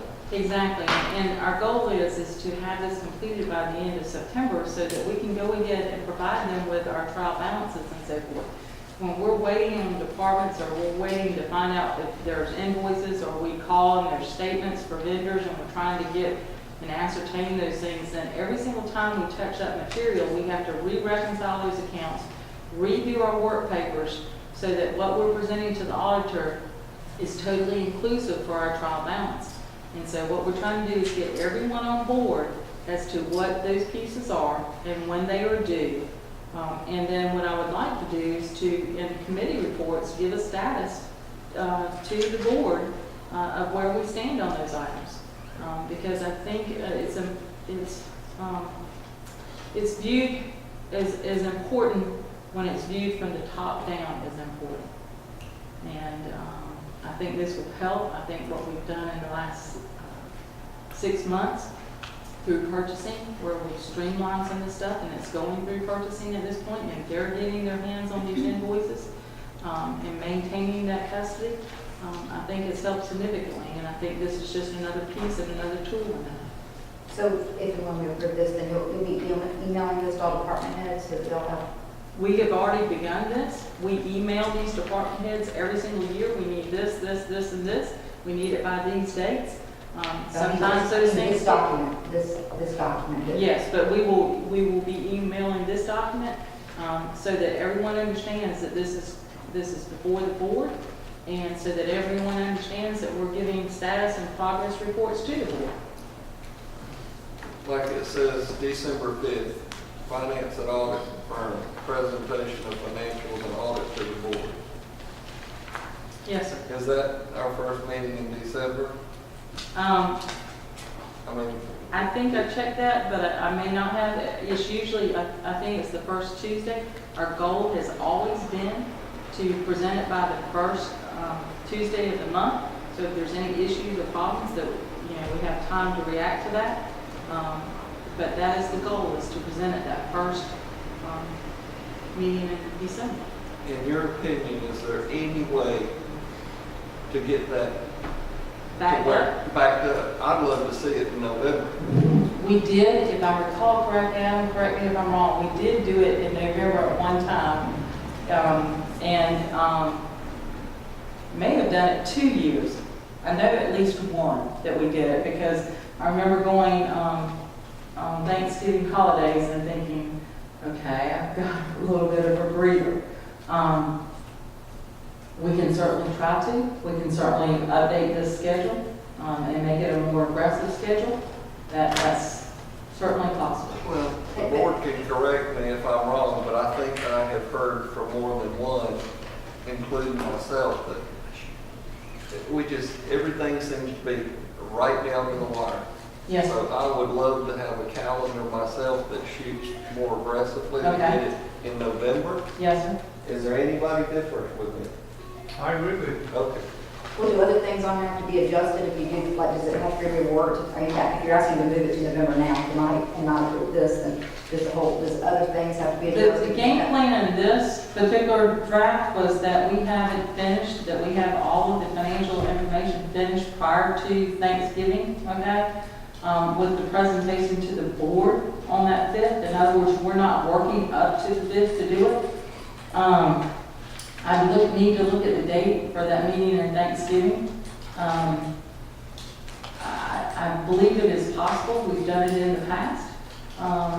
We need to look at pushing some of these dates back a little bit.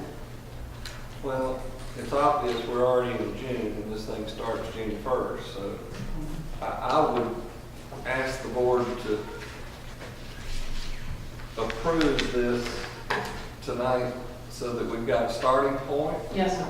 with with the request to have a more aggressive timeline to get the audit presented to us in November. Let me also make sure that you understand that all these things that are dated June 1st and so forth have already been in process. We are already in process of doing those. And so, people have been emailed, vendors have been contacted, and so the legwork has already begun. The difference for us has always been that when some of these other things run long, as you have said, then it pushes us back further. But if y'all could revise it to where we have a more aggressive schedule, we can always be presented with the fact, we tried to do this, and for this reason, we're having to Yes. push it out. And if you're afraid if we told you to do this and you didn't make it happen. That's right. So I can make the way, if you want to need more conversation, I can take your comments and add to Have this. at it. Okay. I make a motion that we approve it as presented with the additional stipulation that we set a goal of attempting a more aggressive date on having the audit presented in November, if at all possible. Yes, ma'am. Second. Motion and a second to do what she said.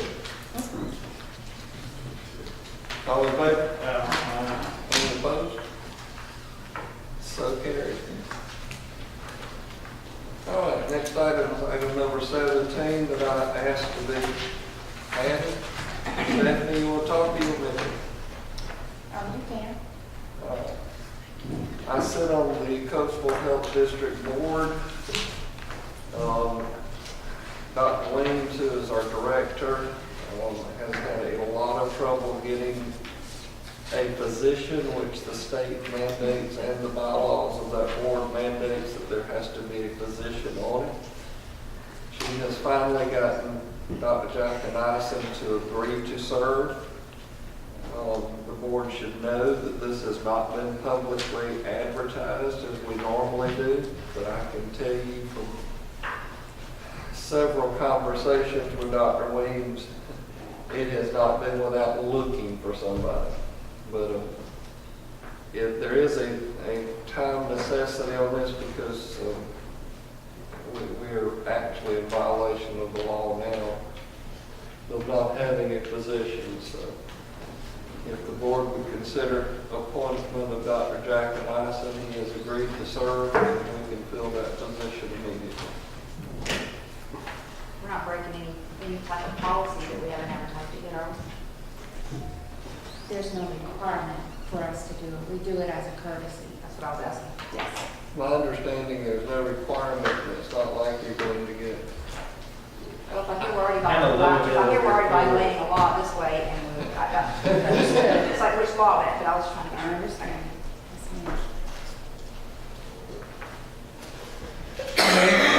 I would appreciate that appointment by the board if I can have a motion. I'll make a motion to approve alternative number 1. Second.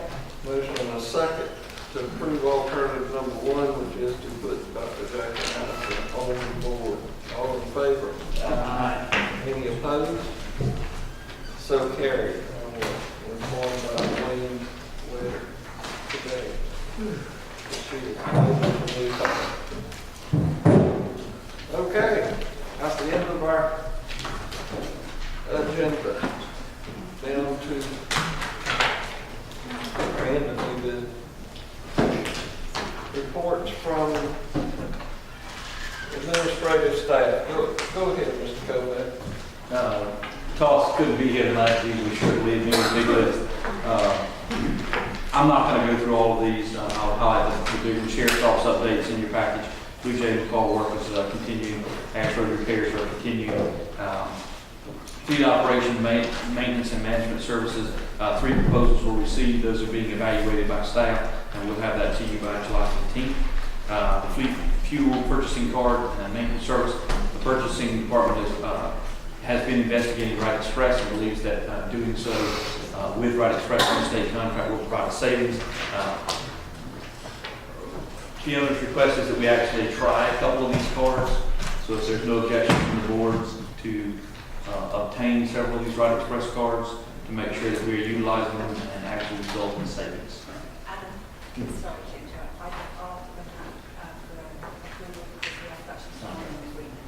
That'll have to come before the board, so if there's no objection, we'll bring it before the board on the 15th. Disaster debris and monitoring, they're being rebid now, and the disaster debris removal services will be brought back after we receive the bids for disaster debris monitoring. Used equipment purchases, we bid those services out. We only received one bid. We did receive some interest from another party. They were out of town, and it was received 3 minutes past the deadline. Is the board interested in bidding those services? Well, let me clarify this. This is, we're soliciting somebody to go buy used equipment for us. That's correct. Why aren't we just putting out the bid that we're looking for a used tractor, whatever tractor it is, and let the salesman do their job? The staff had several questions on how to best procure these pieces of equipment. Number one is, do we have the institutional knowledge to say we wanted 2006 with under 500 hours, and we didn't feel like we were at that point. Second of all, was the overall inspection of the equipment by an operator. So we felt like using somebody who does these things all the time would be able to say, hey, this 2005 model is a better deal than this 2006 model because of these features, because of these different aspects. Well, I mean, that's what Jerry should do. I think that if we're looking for a D5 dozer, whatever that is, whatever tractor it is, we let Alan Arnsdorf do his job and look for us a tractor with low hours or a dollar amount. Who's Alan Arnsdorf? He's selling for Caterpillar. Yeah, that's who we're probably going to deal with anyway, Caterpillar. But and so on with the other equipment. I'm just, because I didn't really think about this, and if it's a used somebody that's what they do is deal with used equipment, but we've used in the past, they can very much give us what they can find too. Right. You know, we just need to set some parameters on what we're looking for, either year model, hours, dollar amount, whatever that is. But That's I definitely. don't understand why we're hiring a salesman. It is. So we're basically, you're saying we need to hire somebody to tell us if it's a good tractor or not. Alan will do it for nothing. We're actually saying that what we'd like to do is have a consultant in our side to protect our best interest in purchasing these equipment. We've never bought one of the asphalt distributors that's on that list to purchase. I don't think Jerry's going to be able to tell, at least from his normal course of action over the past 4 years that he's worked with the county, that this is a good deal or that's a good deal. So we have bid the services to a consultant to assist us with those heavy duty purchases.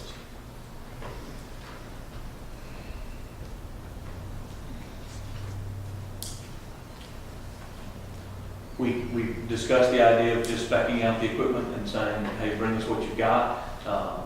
We felt like we would most likely be getting offers from all over, and then we would be in the position of saying we need to go and buy this 200-hour unit versus 250-hour versus 700-hour. The major tractor companies, they'll sell used equipment with warranties. Right. This is just in a committee report, so if Yeah. you don't, you could get with Toss on it and see if you want it done a different way. Yeah, The question is, we bid it, we had one response. If we don't need to go this direction, I would encourage us to have a conversation about that. And if we do need this service, then do we need to rebid it since we only got one response? And we did have another interested party who was out of town and turned it in 3 minutes late after calling prior to and talking to us.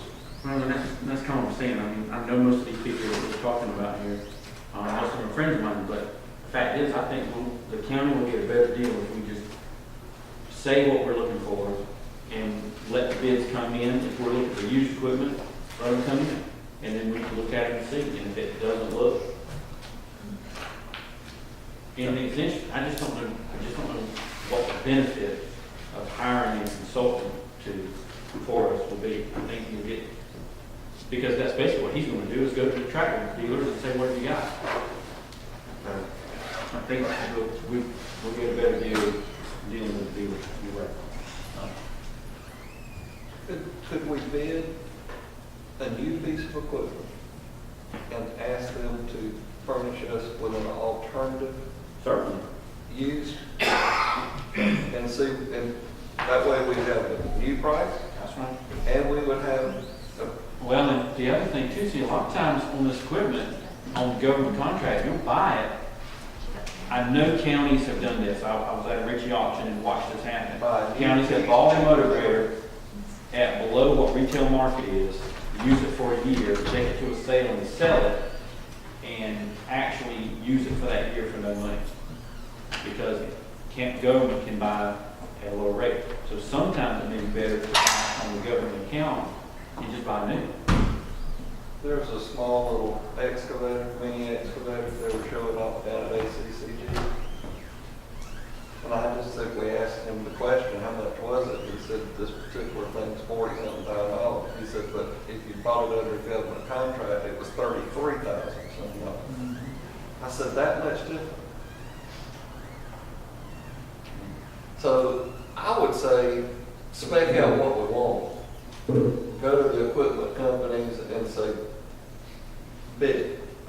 And bid us an alternative. Or a tractor or equivalent, whatever it is we're looking for, and then we're equivalent. So we're not just looking for a Caterpillar brand dozer, we're looking for an equivalent to it, or whatever that is. You are you. Yeah. And just let them make their best pitch and we'll sit down and look at it. Next. We'll do that. ISO Consulting Services, those bids are due tomorrow, and we hope to have a bid about brought to you for consideration on June 17th. Paved road, resurfacing and ash road bids, those are being prepared now. They should be out shortly. Gateway Behavioral Health, so I'm not going to go over that. There's nothing pending there. Pioneer Bus GIS is continuing to work on a replacement vendor to host our apps for our website. Signage in Westwood Heights, the intersection of Melrose and Lord Effingham and Green Drive and Lord Effingham have been converted to three-way stops. There's a STIP meeting in Statesboro on June 24th at 1 p.m. That is the State Transportation Improvement Program, where they review their local projects with us. The community retreat, rooms need to be booked by the 20th, so if you are planning on attending, and those dates are August 21st and August 22nd at the Kingdom Princeton St. Simon's. Harvey's tax exempt requirements, beginning in May, Harvey's tax exempt rewards key will be required to make tax exempt purchases. Does the board have any objections to obtaining these cards so that we will continue to receive tax exempt status on purchases at Harvey's? We would be getting these and using them just like a P card, right? It's actually the reward card, and it's like the bearer. So you could hypothetically buy non-county stuff with a key. We would assume that we'd keep those under tight wraps since we don't shop Harvey's that often. But just like we issue purchasing cards to people when they need them, you would be issuing the key card. Same kind of control mechanism. Yeah, same kind of- Is it Harvey's no longer going to be Harvey's? They don't remain Harvest. It's still. I think it's I know. Harvey's. It's just owned by the county? I know the corporation bought it out, but they don't keep the name. But the only reason that we need it at all is we're under some agreement for emergency food purchases or We something. go there and buy stuff. Did they go there and buy things now and again? Did they need things for jail or prison? So there is no objections. Courthouse Road Extension, there will be a public information open house on June 26th at 6 p.m. here at the Administration Complex, where our engineer will have a public information open house to answer questions that residents have. The ACCG and GMA have a joint task force on the local option sales tax. The ACCG is preparing to launch a YouAreWhyWe'reHere.com website. It's a very interesting website. I would encourage you to check that out.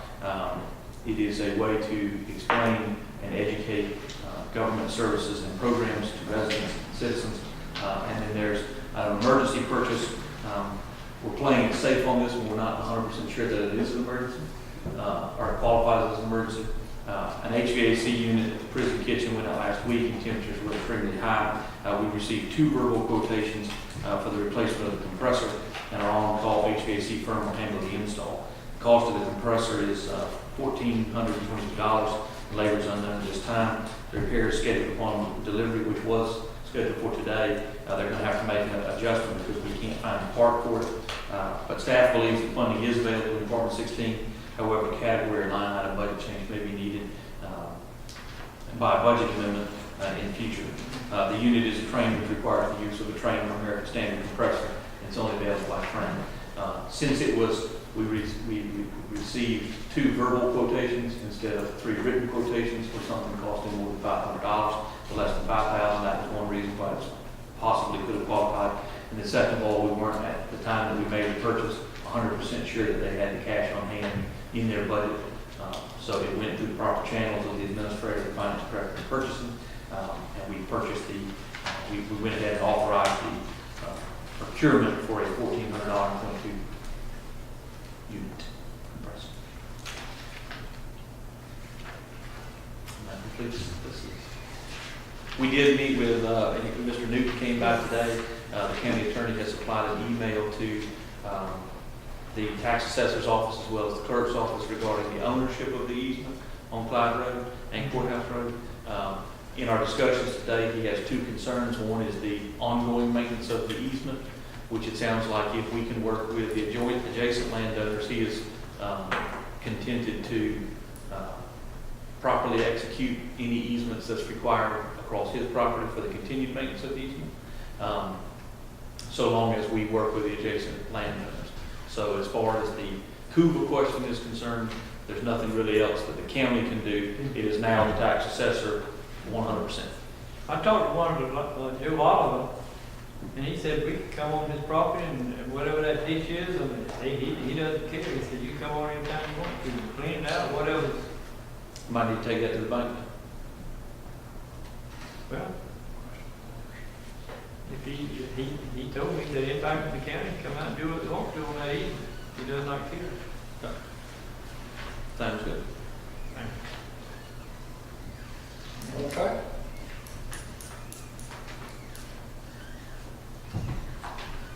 Any other staff? I was gonna ask him about that, he's already brought it up, so couldn't go. You got anything ready?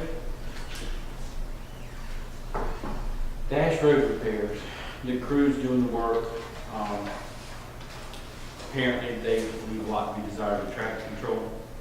Last week when they were putting on the tar surface, they weren't stopping traffic, and I had quite a few people, I directed them to Public Works about the tar on their cars and rocks. That was the call I had earlier from this morning's neighbor, brother-in-law. So, along with that, there was quite some heated discussions on the site out there with the fellow Littlefield that was out there. So apparently they're bringing in their insurance adjusters on damages and stuff. But I guess the point is we need to kind of reiterate to them that we know that people's tempers are flared and such, but they need to handle scenes like that. You want to be careful and make sure they're taking care of traffic control. If they don't need people to be driving on the road, because they have to do part of the road and leave traffic open. But just touch base with them and tell them we get a lot. I'm getting a lot of complaints from people. While they appreciate the road being fixed, there's no signage or anything telling them. So just check on that quick. Good. I have received an inordinate amount of phone calls about the water bill increase, and I will say I looked at the map, I think I have 90% of everybody on the water in District 2. And because of that, I'll ask Finance Department to let me look at the comparisons for last month to this month on the billing, because when people were telling me their bills were doubled and tripled, I wanted to see if, and they're saying their usage was, and I was trying to verify how much that was usage. So the bottom line is the totals on those reports for the last 2 months comparisons to help the board understand was that while the usage increased by 50%, the billing increased by 128%. And I had people just tell me that the water bill is now more than their electric bill, more than their car bill. And I know one of the statements I made when I voted was I wanted to be sure people's bills, we didn't do too much too fast one time, we didn't double the bills and things like that, so, I have asked that that the administrator Toss pull together some additional information about what has been done, and we add that to the July 15th agenda, and I just wanted to make everybody aware of that in case they wanted to also be looking into the matter any further. And that's it. Most of the complaints that I have gotten have been from builders, quite frankly, that are putting in new sod, and they're, of course, having to put a lot of water on it to get the sod watered in. Well, Ryan said they had over 100 phone calls, and I've had more than I've had for any item since I've been here, and I haven't talked to one builder, I'll tell you that. I've talked to one builder, had numerous calls, individuals as well, it's been very drastic.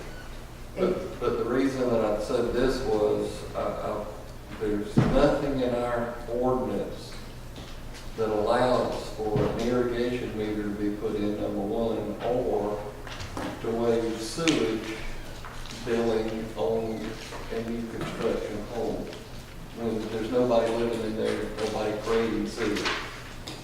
But I think that might be something that we need to look at. I'm really concerned for the citizens, a normal citizen that's getting a $350 water bill. So we just have to kind of relook at it. But in doing so, you're going to need to look at amounts, which you did. Got it. But if they're using 48,000 gallons a month, I've got every single customer before and after, and I'm doing an in-depth comparison, so. I mean, this one that's here, is that, is that 48,000 gallons? I don't look at any builders, I'm talking about the residents, so I don't know. But I'm just on the residents. Yeah. The one customers, they do understand at this point, they cannot use their sprinklers anymore, they can't afford them. They can't use them. Now, they're on sewage as well. Some are, some aren't. I mean, I believe the irrigation meter is a good thing to do. But certainly we can't sell water for less than what we're paying for it. That was the point of raising rate. But apparently, is our rate proportionate based on the gallons? Is it like so much up to 10,000 and then from 10 to 20 so much and then it gets proportionate right on that? But we can get in a full thing at the next meeting. I just wanted to make everybody aware we had this many phone calls, this many people. The only question that I have though for this board is that with as numerous phone calls as we have, and those that show an increased amount of usage, which there's probably at least 10 or 15 of them, where we've actually sent them out to check the meters and so forth, because there did seem to be a significant increase in usage. And I mean from 10,000 gallons up to 30,000 gallons up to 40,000 gallons. Some of that always comes each year with the fact of here comes June and they are watering lawns and so forth, and people do not realize turning on that sprinkler system how much it's going to cost. However, we will be also coming up on cutoff time, okay, before this next meeting. So the question is, on those that we've already had bills submitted where there is a huge increase, and we're talking about, a bill from $100 up to say $300.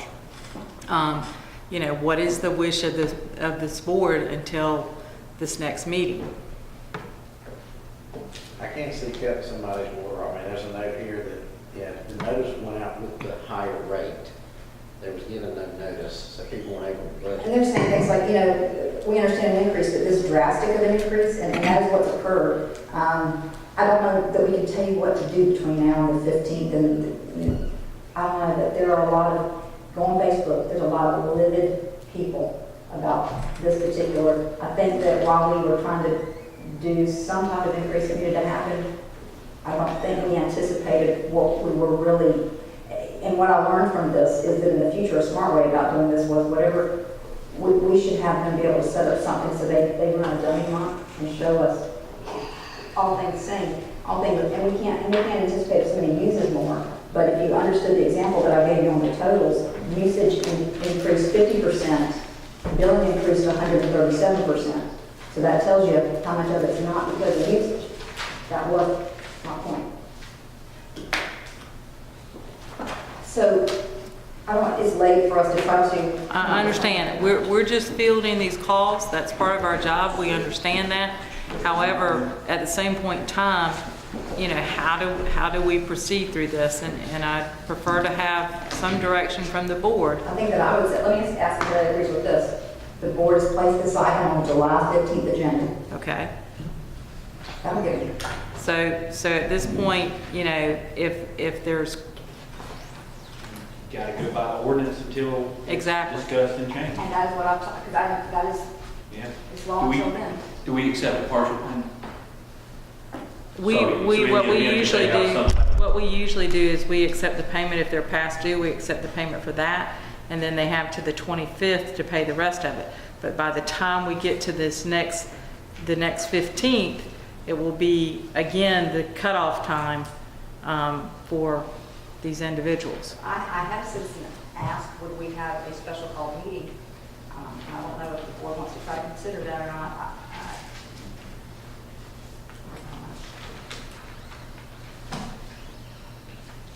They are making statements like, my bill is now more than my electric bill, my bill is now more than my car payment.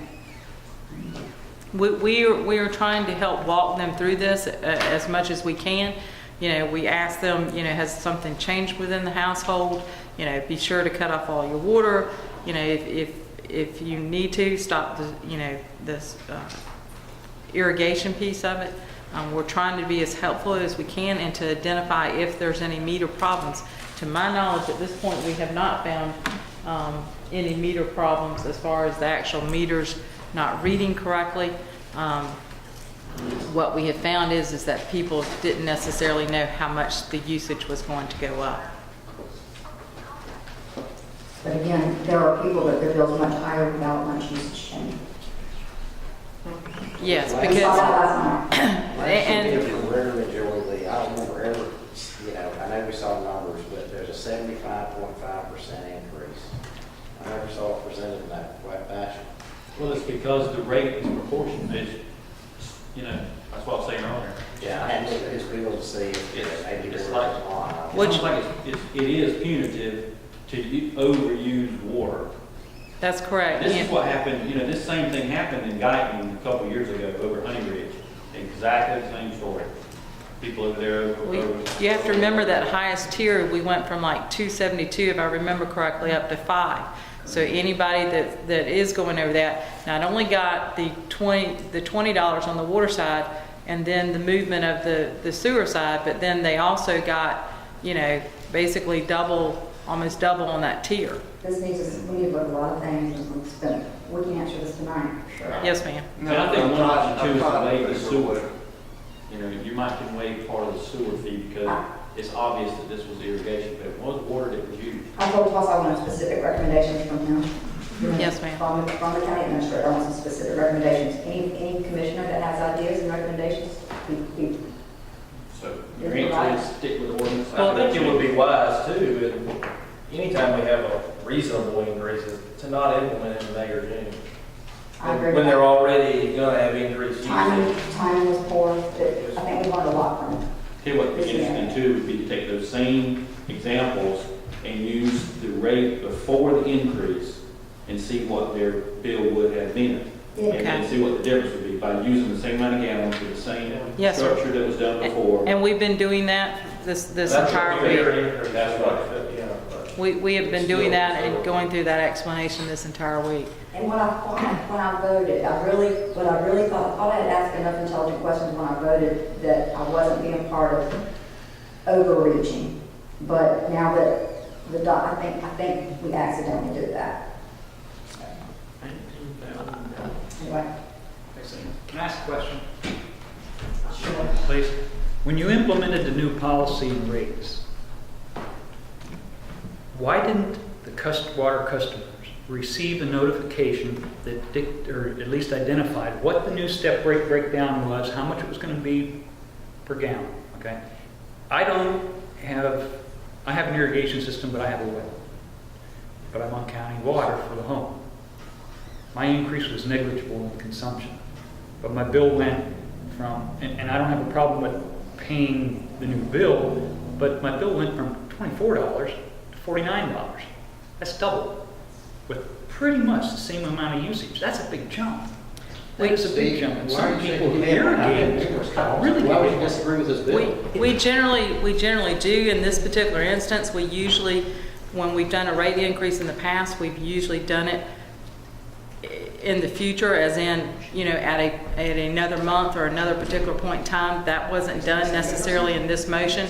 It was done as of that date. And he's saying give them a written 1 month warning. We So that under- they have time to curtail that sprinkler and things like that. We've learned, that's what I'm saying, it's late tonight, we've learned these lessons. We Yes, just need ma'am. to figure out how to fix it on July 15th. We did do that. It's just the manner in which this one was implemented. Okay.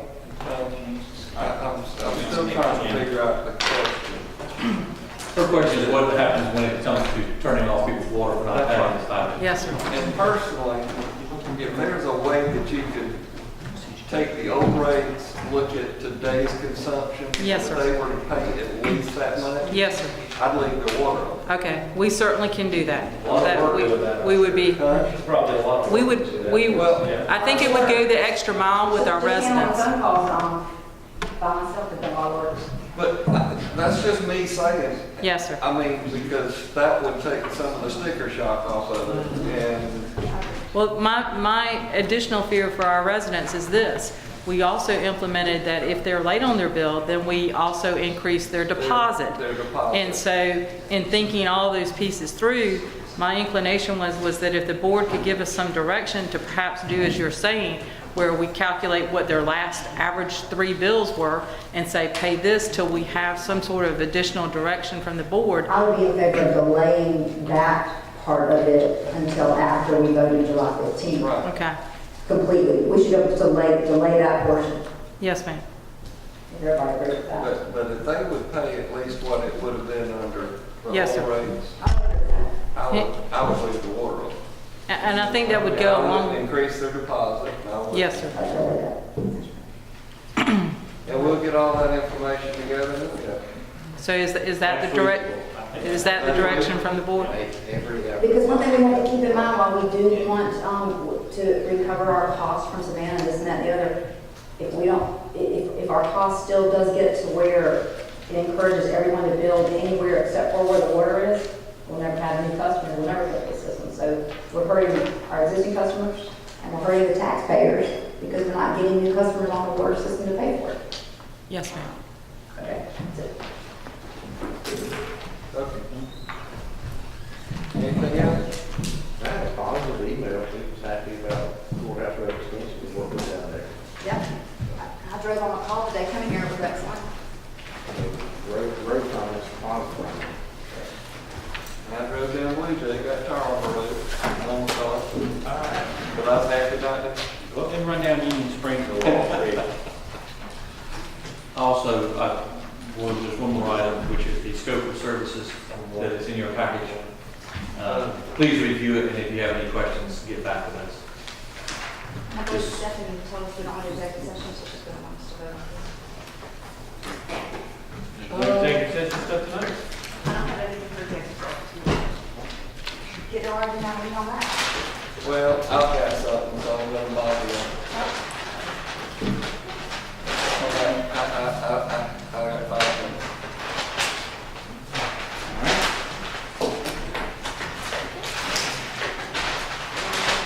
I promise you, I'll hold Make a motion to go into executive session, discuss personnel, property, and pending litigation.